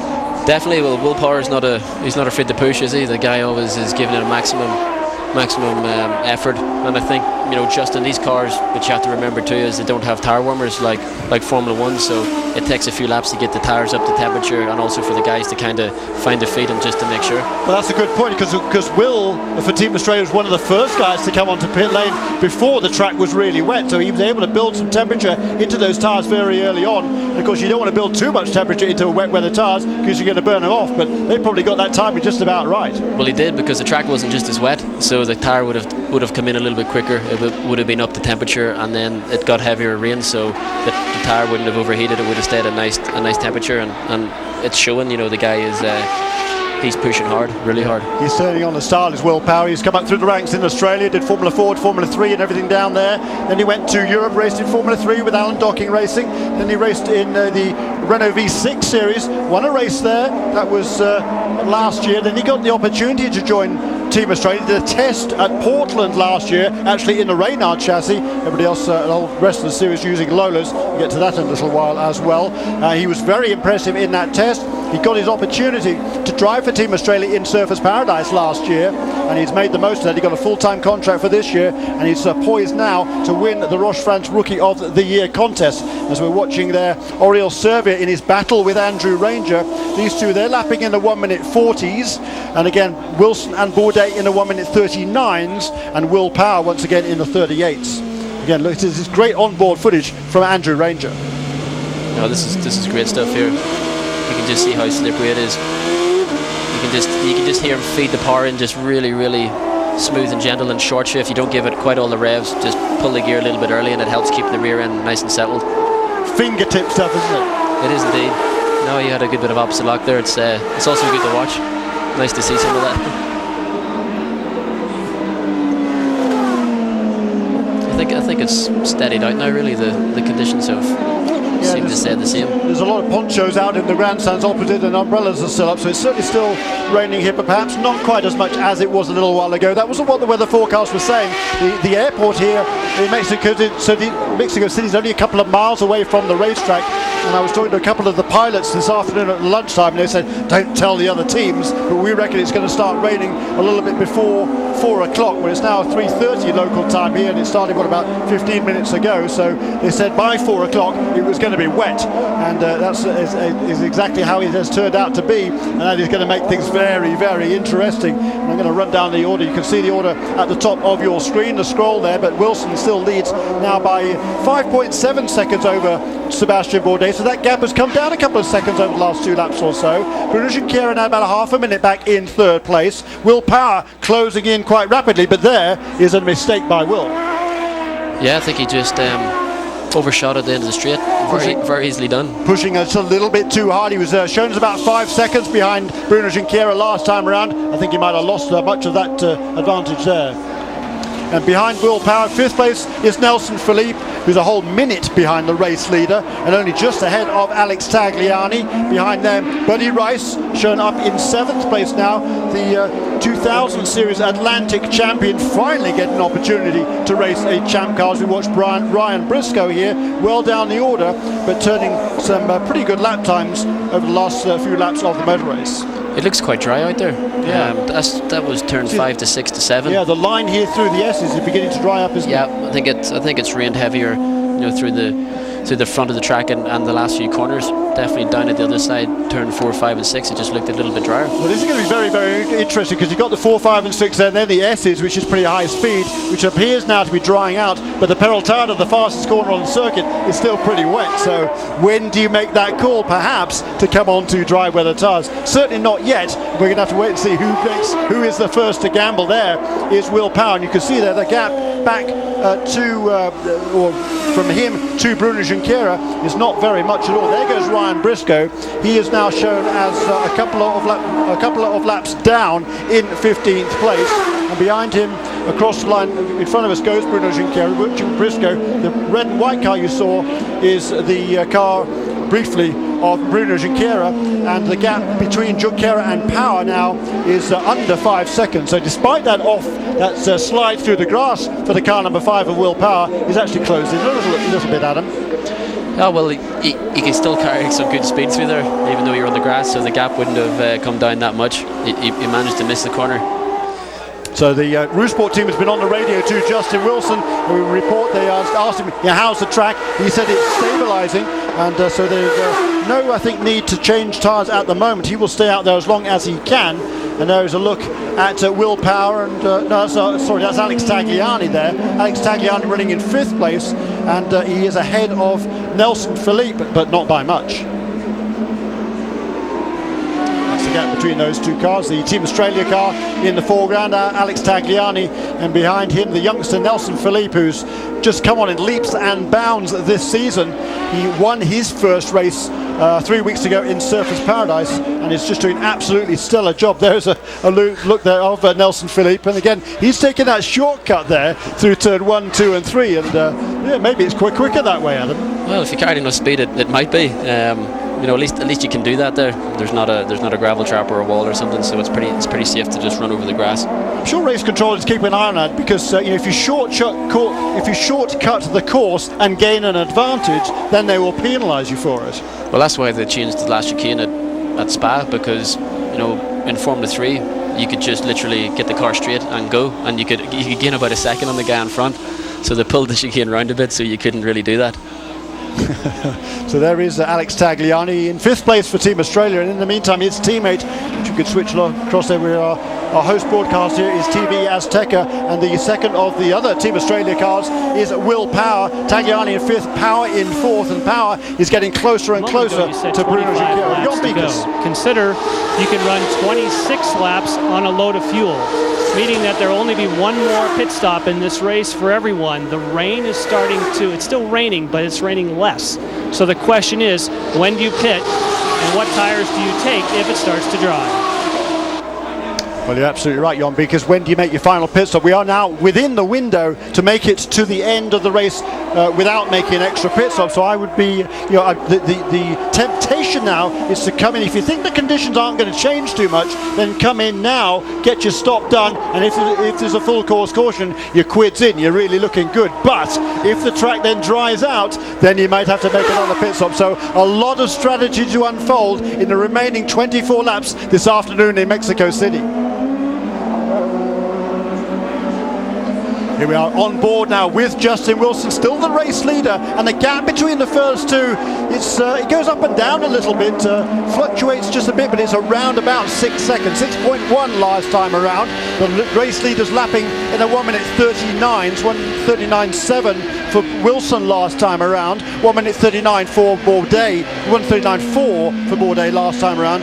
Bruno Junqueira still in 3rd place, he's still in the 1 minute 40s, he's losing about a second a lap to the first couple of cars, and then Will Power closing inexorably on Bruno Junqueira. That battle for 3rd and 4th places. Then we go back to Tagliani and Philippe. They're hustling away over 5th and 6th. And then this battle here with Buddy Rice there, the blue car turning into the chicane right behind him, is Oriol Servia and Andrew Ranger. So that is the battle for 7th, 8th and 9th. And behind them is David Martinez, who is shown as the final car on the lead lap right now. Jan Halen is shown 1 lap down in 11th.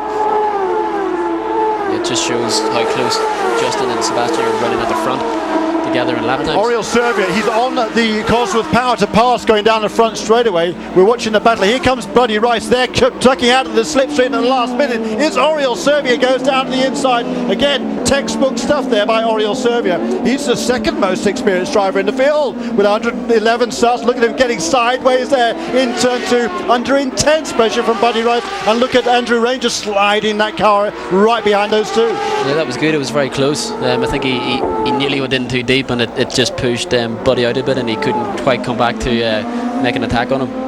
He couldn't indeed, so good stuff there. Good pass by Oriol Servia. He said he was in the pits right in the early stages of this race. He's been struggling all weekend, complaining of understeer on that car number 6, the Gulfstream car of PKV Racing. Just not been happy at all with the balance of that car. And incidentally, I should say that we're missing Jimmy Vasser this weekend. One of the team owners is not here. He's attending the wedding of his half-brother in the US, unable to make it to this race, although he did say that if either Oriol or Catherine Lake qualified on the front row, then he would by hook or crook be here. That didn't happen, so he's at the wedding, and it's the first time since 1994 that Jimmy Vasser has not been present at a Champ Car race. That's a long time. I think he needs a break. I think he does. And there's lots of rumours about that team over the weekend, that maybe Dan Pettit and Jimmy Vasser might split away from Kevin Kalkoven and perhaps form their own team. Also rumours about the Eurosport organisation. Carl Russo, we believe, has kind of lost interest in the sport. He had a lot of success early on, won the Atlantic Championship with AJ Allmendinger, built the team around him, and then fired AJ earlier in the season. AJ then promptly won 5 out of 9 races with a 4-side team. Carl Russo is there is Andrew Ranger now making a move, I should say, on Buddy Race, not able to make that happen.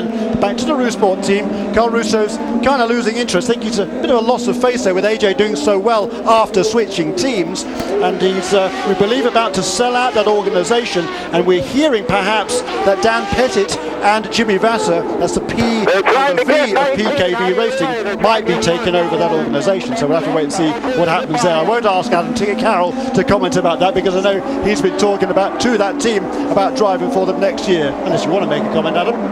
That's some news to me. I don't know. The guys all seem pretty happy down there, and They are. There's been a lot of speculation certainly about the Eurosport team, because I think it's common knowledge now that Carl is pulling out. But Jeremy Dale, who is the president of Eurosport, has assured everybody that Eurosport will be in business in some way, shape or form next year, and will be running a 2-car organisation. So there might be some changes there, but the Eurosport team will be back, and I know they're all pumped up. They've had Justin Wilson now is out in the lead of this race and looking to end the season on a very high note and go into 2007 looking good.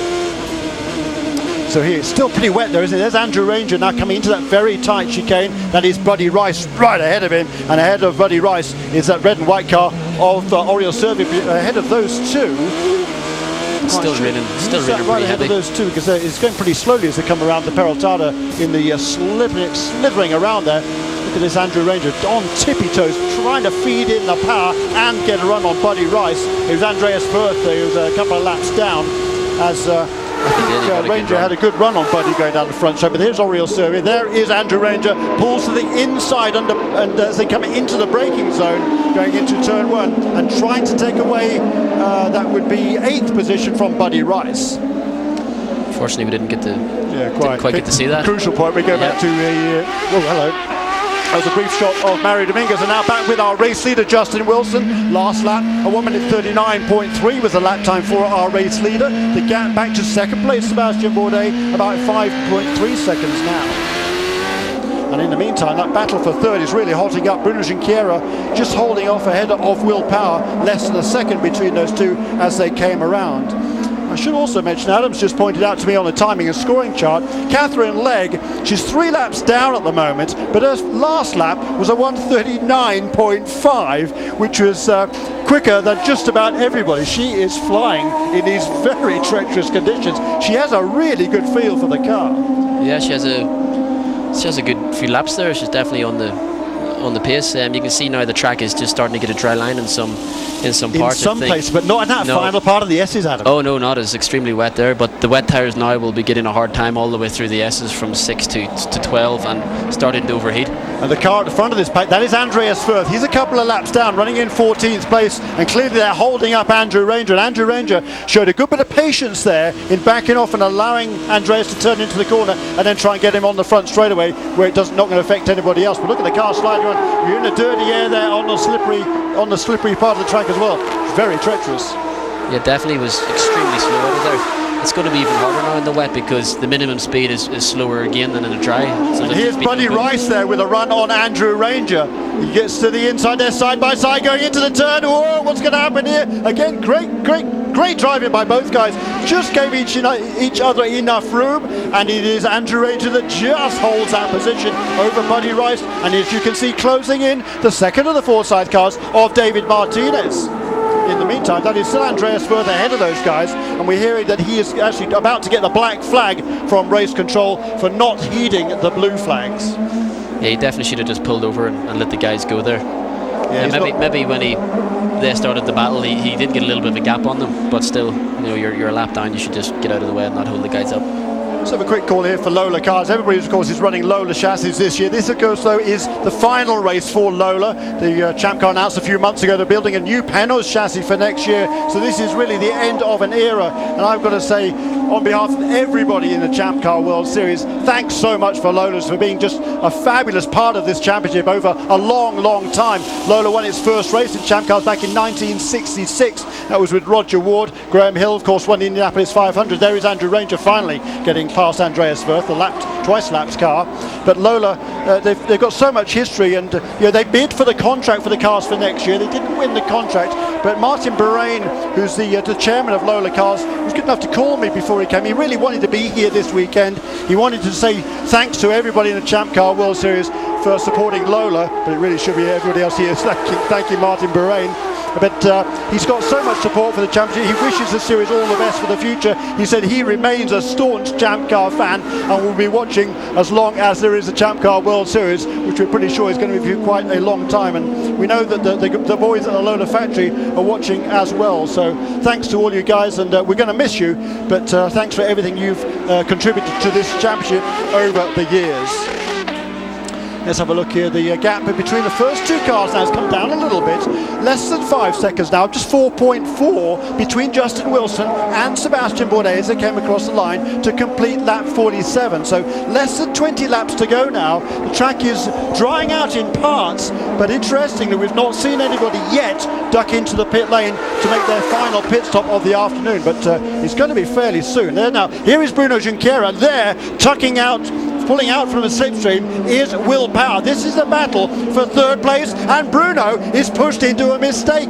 Great driving there by Will Power. He put the pressure on, and it's Bruno that cracked. Exactly. No, that was a good move. He just showed on the nose, and Bruno just braked a little bit late and ran wide, and Will didn't even have to come off his line. Thank you very much. Thank you very much indeed. Excellent driving there by Will. I think he's been held up for a couple of laps. So look, it's quite dry there, isn't it, through turns 5 and 6 at the far end of the racetrack.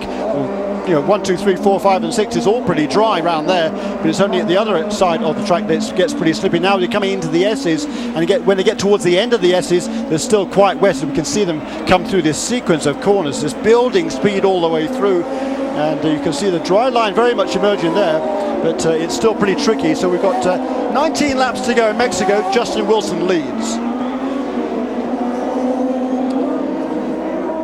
So there we are. This is the battle, or such as it was, for third place. So here we see the last couple of corners there in the S's. It's still pretty wet, but that is Will Power. He's made the pass now on Bruno Junqueira. We're hearing perhaps that Bruno might be onto the pit lane for his final pit stop of the afternoon this time. And in fact, I can look out of the booth here to my left, and I see that the tyres are laid out in the new Haas Racing pit. Can you see whether those are wets or dries, Adam? No, I can't see from here, but you'll be a brave man to go on the slicks, because the last part of the track is just so wet. Yeah, but it certainly is drying out, and I would say by the end of this race, I reckon we might be looking at dry weather tyres. You can see there's quite a lot of spray as they come down the main straight. There is Bruno Junqueira onto pit lane. Yeah, because once you're up so high here, when the sun's out, it's quite warm. Yep, so he's staying on wet weather tyres. That's the final pit stop then for the fourth place car of Bruno Junqueira. He is, we believe, the first of the contenders to make their final pit stop of the day. Or as you know, I think a few guys farther back have made a pit stop. Charles Waltzman, Jan Halen, perhaps Antonio Pizzonia and Andreas Wirth. I think they're all good to go, but they are all now already 1 lap down. Yeah, we're on board again with our race leader, just feeding on the power coming into the Peraltada. They had to put that chicane in there, otherwise they'd be approaching this corner here at about 190 miles an hour with zero runoff and a kind of a cheese grater for a concrete wall on the outside. Exactly. Smart move. So there's Justin. He's almost about to put a lap on David Martinez.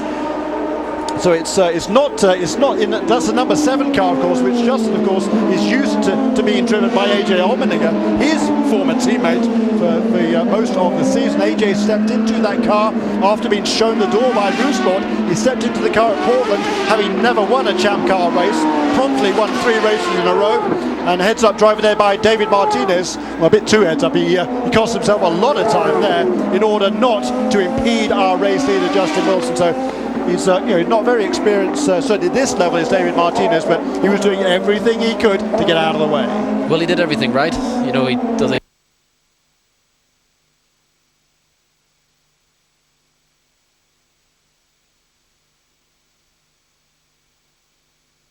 as well. Bourdais, we believe, has spun in turn 11. That's what we're hearing over the radio. Yes, the gap as they came past last time went suddenly from less than 5 seconds to over 9 seconds. So Sebastian Bourdais, he's still in the fray. We're hearing he had a spin in turn 11. That's through the S's. That's the very tricky part of the track there, Adam. We haven't seen it, but boy, that's a tricky place to spin. It is, yes. It's very fast through there. Turn 11 is there's not much runoff either. So if you're having a spin there, you're going to be pretty lucky not to hit something. Particularly in the wet weather conditions, with the grass now being being wet, you get off onto the grass and you go faster. Yeah, you're really. No, there's just nothing on the grass whatsoever. But no, Justin's doing just a fantastic job here. Perfect drive by Justin Wilson so far. He led the first few laps, then gave up the lead. Now he's gained it back, and now he's pulling away. So in Mexico, it's Wilson out in front. You can just see the speed trap came up there. So lap 50 now completed by Justin Wilson. The gap from himself back to Sebastian Bourdais, 8.8 seconds. So Bourdais, after that quick spin, going a little bit quicker now than Justin Wilson. Will Power, though, is still one of the fastest cars on the track, if not the fastest. Looking down the lap times as they come past the flag this time. Will Power turns a 1:38.6. 38.9 for Bourdais, 39.5 for Ryan Briscoe, 39.1 for Catherine Legg. So she's doing a fabulous job back there. It's a shame she's 3 laps down, involved in that incident right at the start. But Tom Brown was telling me just before the start of the race he's been really impressed with what she's done this weekend. Hasn't shown really. Whoa, there's a big slide for Justin Wilson. That was close, Adam. Yeah, he did well to catch that. That was that turn 11 as well? Or maybe yeah, that's 9 or 10, wasn't it? Maybe what's happening through there is because the dry line is getting further and further around the corner, the wet line might be catching them out, and they're carrying the speed of the dry line, and all of a sudden it's much wetter than the other part of the corner. Plus, of course, they've got quite a few laps on these tyres now, so with part of the track being fairly dry, they're going to get a lot of temperature into those tyres, and you're going to risk burning them off. So yeah, very interesting. Definitely, the tyres are going to be working hard around the front of the track here. That's interesting, isn't it? Sebastian Bourdais rim riding there around the outside of the corner. Yeah, trying to get a bit more grip on that outside line off the racing line. Yeah, he'll just sit a little bit wider. There's not as much rubber out there, and try and pick up some grip. And he pulled out more than a second, did this man, Sebastian Bourdais, over our race leader last time around. Justin Wilson turned a 1:39.7 with that big slide through the S's. Meanwhile, Sebastian Bourdais 1.4 seconds quicker, a 1:38.3, and Will Power comes across the line.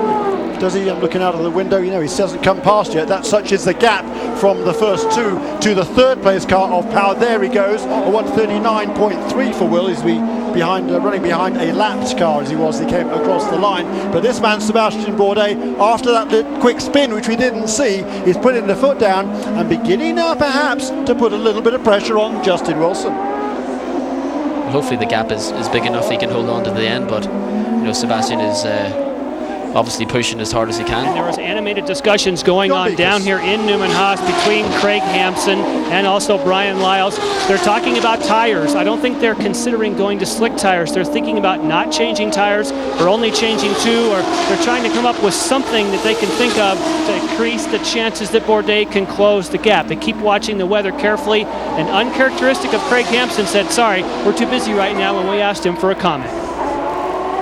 Well, that's the news from the Newman House Racing pit. There's still some tricky decisions to be made this afternoon.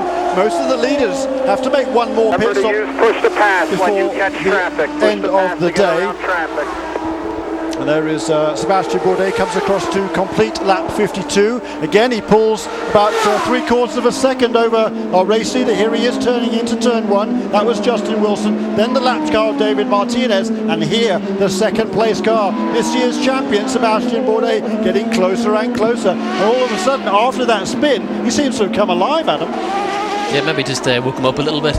Maybe it did. He's still in second place, and he doesn't really have anything to lose. So he should just go all out really for the win. And again, that's Kenny Seaback there on the radio to Sebastian Bourdais. Keep it up is the encouragement from the pit lane. And Kenny Seaback, he's a wealth of experience, as do have many positions on this Newman House Racing team. A lot of guys have been a long time. Brian Lyles, the general manager, he's been there the best part of 20 years. Before that, he was in Formula 1 with Ken Tyrrell's team, so he's got a huge amount of experience in this sport. And Kenny is always on the radio to Sebastian Bourdais. You can see how dry it is there, turning into the early part of the S's, but as they progress through those corners and they get quicker and quicker and quicker, and it's still pretty tricky down there. It's very slippery, and you can see he's trying now, I think, to use the wet part of the track there probably to make sure he doesn't overheat those tyres. Do you think, Adam? Yeah, I think just he pushed a little bit wide there and went onto the wetter line, because you normally wouldn't use it in a corner. because there's less grip there. But for sure on the front straight here, they will just move the car over and try and go into the wetter part of the track. Yeah, so it's a slippery track here, and maybe if you go offline a little bit there through that pretty quick corner, there might be actually a bit more grip possibly as well. Yeah, well, there could be. It is a very abrasive circuit, so even though in the dry, you say it's a low grip circuit, in the wet it mightn't be bad at all. Very good point. Very good point. So that is Will Power. He's running now in third place. Of course, Bruno Junqueira, his rival for that position, has already made his final pit stop of the day. We're watching Will as he comes across, comes through the Pelotada one more time. This will be to complete lap 53. Justin Wilson, he did a 1 minute 39.0. Bourdais a 38.1. So again, almost a full second that Bourdais was quicker than Wilson. Across the line goes Will Power, a 138.3. So the leaders are closing up. That's the good news. The bad news for Will Power is that he's still 37 seconds behind Sebastian Bourdais, but he's 32 seconds ahead of his teammate Alex Tagliani, running in fourth ahead of Junqueira, who has made his final pit stop of the day. So he's probably looking good for a fourth place finish. Behind Junqueira and still to pit are Nelson Philippe, Aurel Servia, Andrew Ranger, Buddy Rice, and then the laps car of David Martinez. Here is Justin Wilson. He comes out of the S's one more time down into that very tight chicane, and we hear that the Eurosport pit is laid out and ready for the final pit stop of the day for the race leader, Justin Wilson. Yes. Easy into the box. Easy into the box. There's the advice. The pit lane is so tight here. It's just very easy to make a mistake, and the wall just comes out at the end. I think Dan Clark clipped it in practice and ended up spinning into the pit lane. That's right, on the first practice on Friday he made a mistake there, did Dan Clark, did quite a bit of damage to the car. He did 3 laps in that session, but here is Justin Wilson. Again, you can see wet tyres going onto the Eurosport machine, and the surface is clear. The fuel is in. Away goes Justin Wilson. Great pit stop there by the car number 9, Robert Mitkin and the boys there for Eurosport. And Justin, he's just got to be careful now, make sure he doesn't make any mistakes. So Sebastian Bourdais is still staying out. He made his last pit stop, did Bourdais, on lap 34, so he could probably stay out several laps more than Justin Wilson. So this is a very interesting call. If there were to be a full course caution, Justin's looking good. But if on the hot tyres Bourdais can turn some quick laps here, maybe he can make up that deficit. It was around about 5 seconds when Justin pulled into the pits.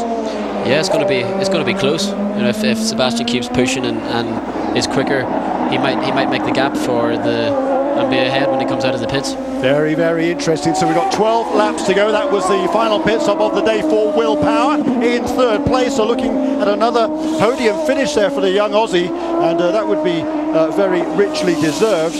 Actually, it'll be the first podium finish, won't it, for Will Power? Previously, his best result was a 4th in Denver. Of course, took him by surprise because he led so convincingly last time out in surfers. But no, the best finish of his career so far. He's made 15 starts coming into this weekend. Will Power's best previous result, a 4th. Now looking perhaps at a 3rd. So a great try by him this afternoon. And here comes Sebastian Bourdais on the limit through that final corner. One more time. Let's look at the lap time. It's a 1:37.8, Adam.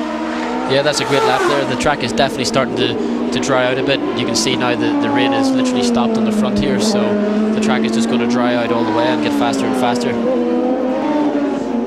Wow, we've got a contest here, haven't we? This is really turning into a very interesting motor race.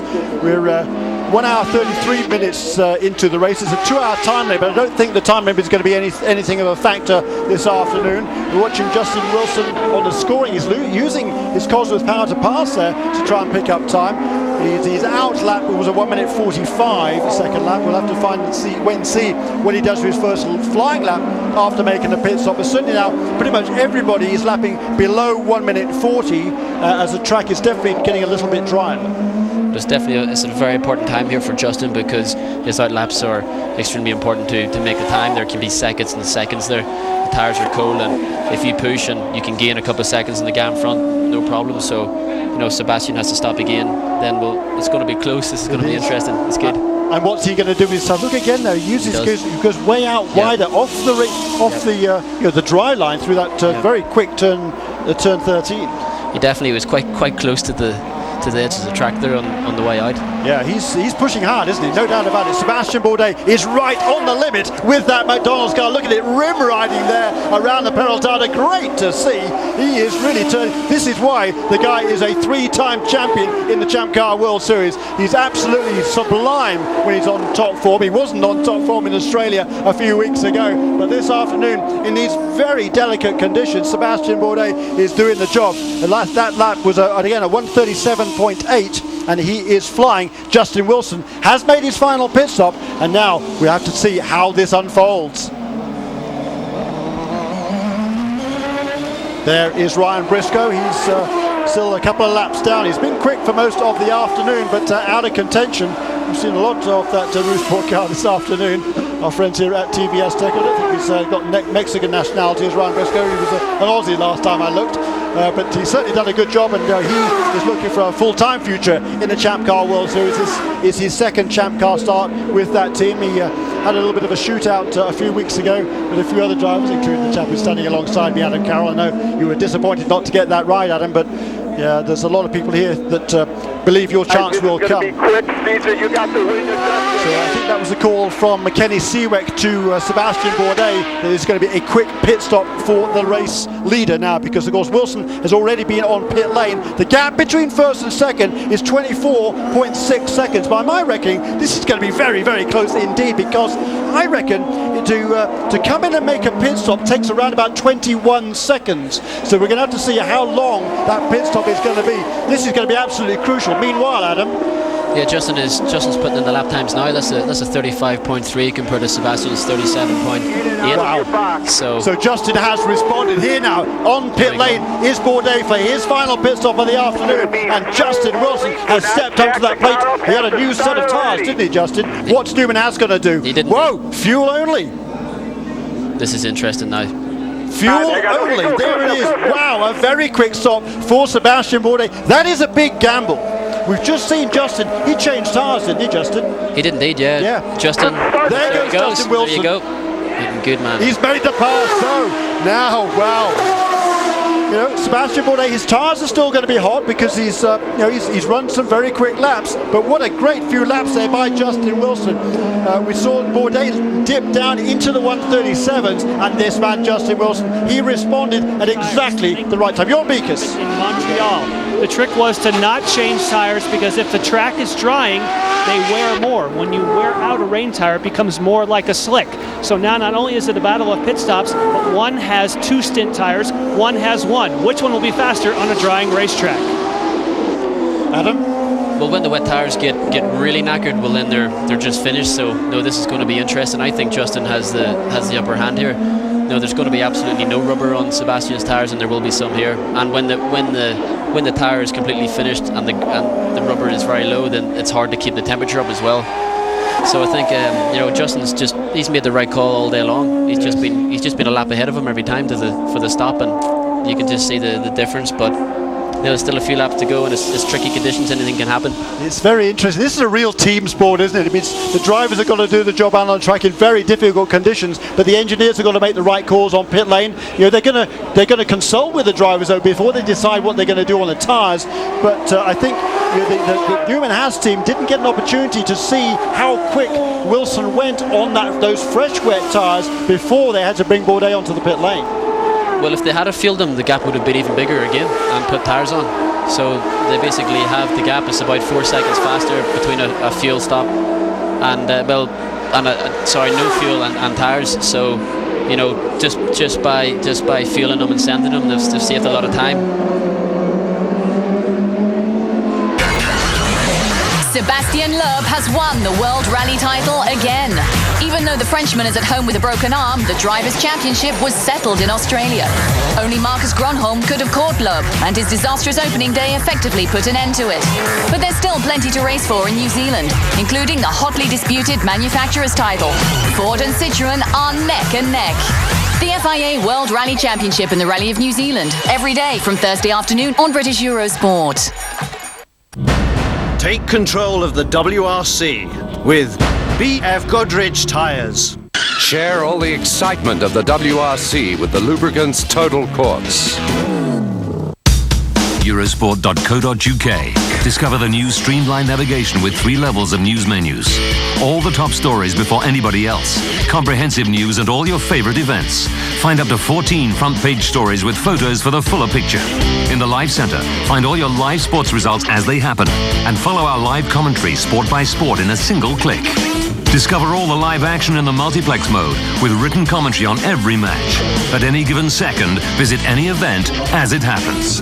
Live all the classic sports moments in the Media Center with comprehensive video footage classified sport by sport, events in streaming videos, and live audio commentary from your favorite events on British Eurosport TV. Find the complete schedules on British Eurosport and British Eurosport 2 in a single click. The British Eurosport community opens its doors. Play and win in the game zone. Converse in forums, open your own blog, and become a Eurosport.co.uk reporter. If it's live, it's at Eurosport.co.uk. So there is Justin Wilson, the CDW car number 9 of the Eurosport team, in the lead of the race. Behind him there on the road, the Walmart car, that is Andrew Ranger, 1 lap down in 9th place, but there is the 2nd place car of Sebastian Bourdais. The gap between the 1st and 2nd place cars, less than 3 seconds. So this is not yet over. We look at their lap times when they came across the line last time. Justin Wilson 138.9 that was his first flying lap since coming out of the pits, or maybe his second, and Sebastian Bourdais 137.1. Yeah, I think he could have maybe lost a bit of time to him as well with Andrew Ranger. Yeah, exactly, Andrew Ranger. But no, this is going to be a hard one to call. It's not over yet, is it? No, Sebastian is pushing hard, and Justin's going to be pushing as hard as he can as well. But we'll see with the tyres, and it might just even out instead. Overtake on the front. And Craig Hampson, the race engineer for Sebastian Bourdais, is in the pit lane, and Jon Beekes is going to try and have a word with him in a moment or two. Time ticking away here in Mexico City. 7 laps to go, and Sebastian Bourdais trails Wilson by just under 3 seconds. Jon Beekes. Down here with Craig Hampson, who of course had to make that call. You decided to go with tires that had miles. Are they faster in these conditions? Well, we talked to Sebastian about it, and we said, all right, they got to do 11 more laps. Will they last? The pit stop's quicker, not changing the tires, but being on used tires is a little slower. So it's just a trade-off. I thought maybe we could stand a shot getting in front of Justin, but we just didn't manage to get close enough. What about the case when the track dries on 2 stint tires? Might they be faster like some people were in Montreal? Yeah, I mean, anything's possible. I think things are probably as they're going to finish at this point, because catching them is one thing, but getting by them's another. So Justin's just done a heck of a job today. I'm impressed. Broken hand and all, man. He's been fast. They've done a good job. Congratulations on a great season. Yeah, McDonald's team really proud of everything we've accomplished. We'll see you next year. So nice words there from Craig Hampson, the race engineer for Sebastian Bourdais. He's lots of praise there for the Eurosport team, and particularly for Justin Wilson. Looking at the lap times again as they came across the line that time. Both of the 2 leaders within thousandths of a second of each other. Justin Wilson 1:38.085, Sebastian Bourdais 1:38.058. So nothing to choose between them. And the bad news also for Sebastian Bourdais is that he has the laps car of Andrew Ranger in between himself and the race leader. And thus far, it doesn't appear that Ranger is holding up Bourdais, but I know Bourdais is going to want that blue flag to be waved at the Walmart car, the car number 27, MyJack Conquest Racing of Andrew Ranger, and there Ranger gets out of the way. Bourdais goes past, and now we have that battle, 1st and 2nd. No other cars between the first 2 cars on the racetrack, and now you can see that dry line is emerging on the exit of the Pelotada, and that's going to chew up the tyres in the latter stages of this race. Still 5 laps to go now, 2.2 seconds between the race leaders. There they are. Justin Wilson turns into turn 1, and there behind him is the McDonald's car of Sebastian Bourdais. Yeah, this is going to be good. I think he's just slightly quicker. Well, he wasn't that lap indeed, so we might be able to pull him in, and if he's some push to pass left, the line's drying on the end, so the car will be able to hang in there a bit better coming onto the front straight. And looking at the Cosworth power to pass, 52 seconds left has Justin Wilson, 48 seconds left has Sebastian Bourdais. As I say that, they both used a portion of their push to pass. I think that's an interesting place to use it. Is there slower traffic in the way? I don't think so for Justin Wilson, but now it's down to 47 seconds for Justin and 40 for Sebastian Bourdais. So 2.2 seconds between them, and again the fastest man on the track last time around actually was was Ryan Briscoe on a couple of laps. He just made a pit stop. Maybe he did. Yeah, I think he did. Ryan Briscoe's just been on the pit lane, but before that, he was turning laps in a 1 minute, low 1 minute 37. So he turned into very fast laps. Is Ryan, albeit out of contention. Here, though, is the battle for the lead. It's closing up, isn't it? Sebastian Bourdais is getting closer and closer to Justin Wilson. But is the rain coming down as well? I think it might have started just to rain again. You can see the spits of water in the puddle again across the track. So this would be good for Justin right now if the rain could come on, because Sebastian's wets are completely finished. Here they come across the line. It was 2.2 seconds. What is it this time? It's less than a second. Look at that. Justin Wilson, wow. He's got his work cut out. 138.2 last time. 137 flat for Sebastian Bourdais. This is a great race between the two guys. If Justin Wilson can hang on here and finish in the top few positions, he will regain second place in the overall championship standings ahead of his former teammate AJ Allmendinger, of course, is not here this weekend, having been dropped by the Forsyth team, having elected not to take a long-term contract. But this is a battle. We're down now, less than 4 laps to go. Wilson leads, and they're right behind him is Sebastian Bourdais. Yeah, Justin will have in his mind, of course, that second place in the championship. Like you said before, Sebastian has absolutely nothing to lose. Obviously, it'd be great to see Justin get the win, but if Sebastian gets it and Justin finishes second, he still gets second in the championship, and that's great for the Eurosport team. It is great for the Eurosport team, but there's no doubt about it. Justin is going to go for the win this afternoon. He's won only once this season. That was in Toronto, and the team came into the season with such high expectations. They were fast last year, both Wilson and Allmendinger, and they knew they were going to win races this year. They thought they were going to be championship contenders. Well, they have won a few races, but they have not nearly as many as they thought they were going to win. And there is a little slight mistake there from Justin Wilson, and there is Bourdais ready to pounce when he's coming out of the corner. They're side by side. Look at this. Yeah, this is Wilson on the inside, Bourdais on the outside. Which is the better line? Wow. Yeah, that was good. I think Bourdais might use some improved capacity. Great job there. Fantastic racing there. I'm just thrilled they're using this corner again. It's a great layout here. It's always been a wonderful racetrack here. The Brothers Rodriguez racetrack in Mexico City, named of course after the Mexican heroes from the early 60s, Ricardo and Pedro Rodriguez. The track was built in 1962 here, and in celebration of those two, and tragically Ricardo was killed in a non-championship F1 race here at the end of that year in 1962. That's when it became known as the Ricardo Rodriguez track. And then when his brother Pedro also died in a racing car a dozen or so years later, it became the Brothers Rodriguez racetrack. But we got a fabulous contest this afternoon. There's a huge amount of history here, and now we've got one of the best races ever on this historic racecourse. I think they could have made the right call with the tyres here. Justin's just sliding around a little bit more. I think what happened the lap before was Justin went in a little bit too deep to the chicane and then was too tight for the exit, and then the boost was it was gone, and you could see his foot was down but nothing was happening. Wow. But it also showed the tighter line. It was good. It had grip, but also it was that bit shorter. When he came out, he had just pulled the car length on Sebastian. But that's the key, isn't it? That's the shorter line. Look how that track is now drying out through that final corner there, turn 13. Just 3 to go, be 2 to go when they come around this time. It's still pretty tricky there on the brake. It's quite wet, isn't it? The braking for that slowest part of the racetrack, and now you've got to feed on that power coming out of that very, very tight chicane. And you can see there, that time it was Sebastian Bourdais' car that just tweaked a little bit on the rear end as he tried to put that power down at him. Yeah, definitely. The other thing is, Justin really put the power down well, didn't he? He did. That was a great exit. He's pulled about a second on him there, or sorry, 7/10, close enough. And this is a real good drive from him. They're both using their Cosworth power to pass, going down this big long straightaway. Now we look at the how much time they've got left, and it turned into the corner. Justin Wilson has 19 seconds left, and Sebastian Bourdais has only 3 seconds left.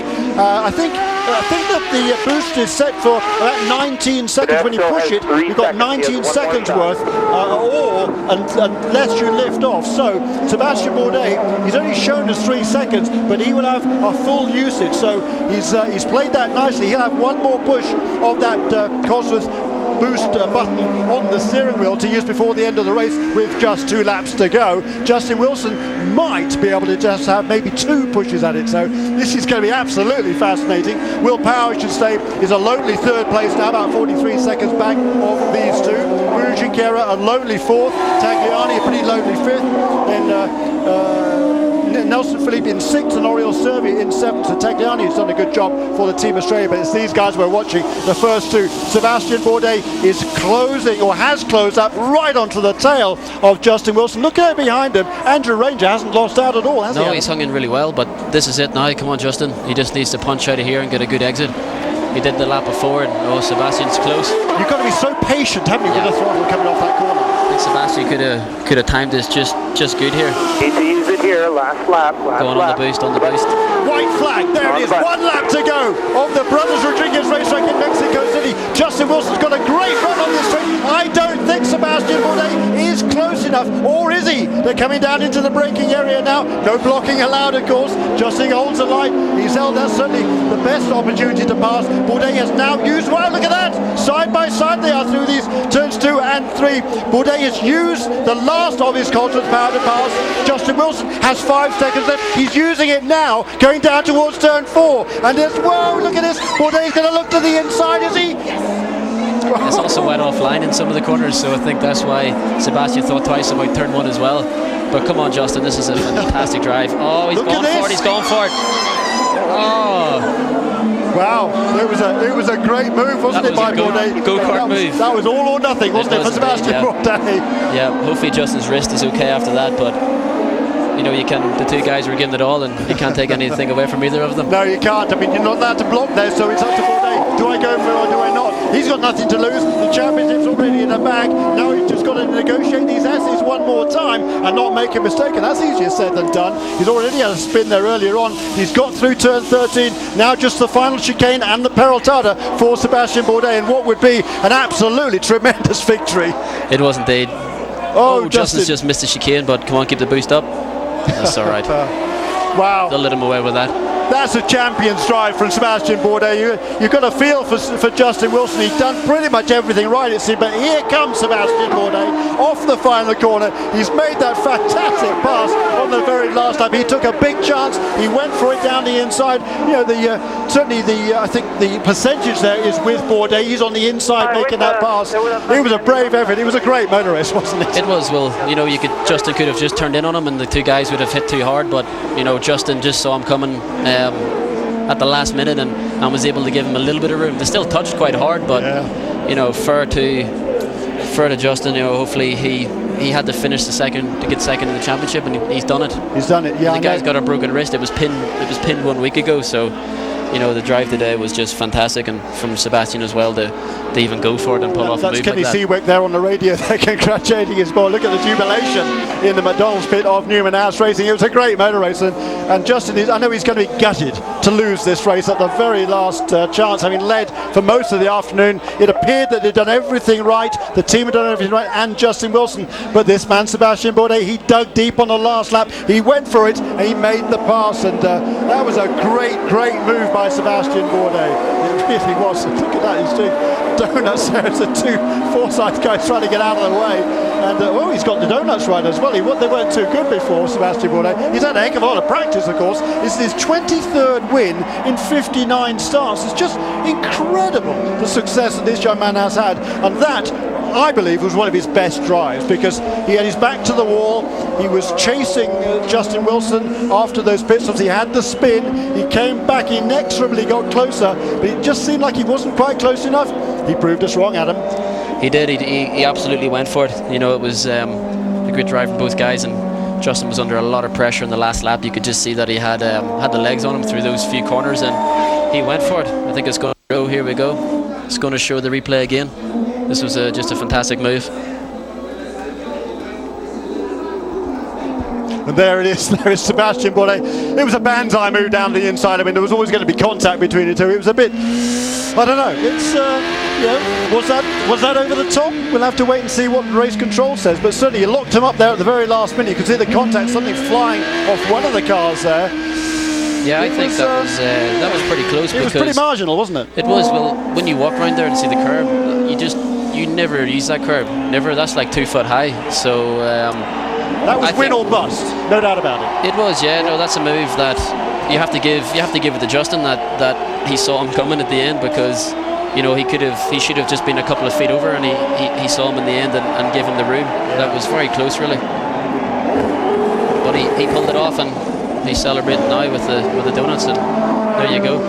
In Formula One, there would be no question. It was a great pass. In Champ Car Racing, I don't know, was that pushing the risk factor a little too far? I don't know. It's a judgment call. I don't think there'll be any changes there. It was a great day, and I'd hate for it to end differently in the steward circle. But hats off to both of these two guys. Just a tremendous motor race, and a champion's drive from the both of them. I mean, Justin Wilson, he's going to have finished second in the championship this year, but he's been an absolutely marvellous performer all the way through. And as you said just a few moments ago, driving with a broken wrist, it defies belief, really, that he could do such a great effort all weekend long and come away with a second place finish. But once again, is this man Sebastian Bourdais. He's been the man ever since he stepped foot in a champ car for the first time. That was back, of course, in the 2003 season. It was his debut at his first win came at Brands Hatch at the end of that during that season, and now this is win number 23 for Sebastian Bourdais. Yeah, it was close as in at least it finished. That could have been a manoeuvre where the two guys went over the top of each other and that was it. But that's what you want to see. You want to see people in Formula One. Sometimes you don't have that because they don't want to risk it. But it's great to see someone go all out and go for the win. Yeah, absolutely. Got 100% behind you on that one. It was a great drive for the both of them, and either of them would have been well, caught up with Craig Hampson. Very happy. Quite a gamble there at the end. I mean, are you surprised it paid off? Well, I mean, we thought that the used tires, not changing tires was the right thing to do, or else we wouldn't have done it like that. But honestly, I think Justin was just struggling at the end there. I'm sure his hand was just killing him, and he was making some mistakes. He was kind of off the pace. I feel a little bad there was some contact, but I'm thrilled for Sebastian. He did such a great job in the rain. I mean, statistically, that's the best year the McDonald's team has ever had. It's the most points that we've scored. We tied the number of wins we had in 2004. I'm thrilled. It was great. It was really good. Congratulations on a magnificent season, Craig. Thank you very much. So there it is. That was Craig Hampson, the race engineer for Sebastian Bourdais. He's had that word there with our pit reporter. Now he's going to congratulate his man, Sebastian Bourdais. There's big jubilation there down on pit lane, and it's been a great race here in Mexico City. So there is this huge crowd.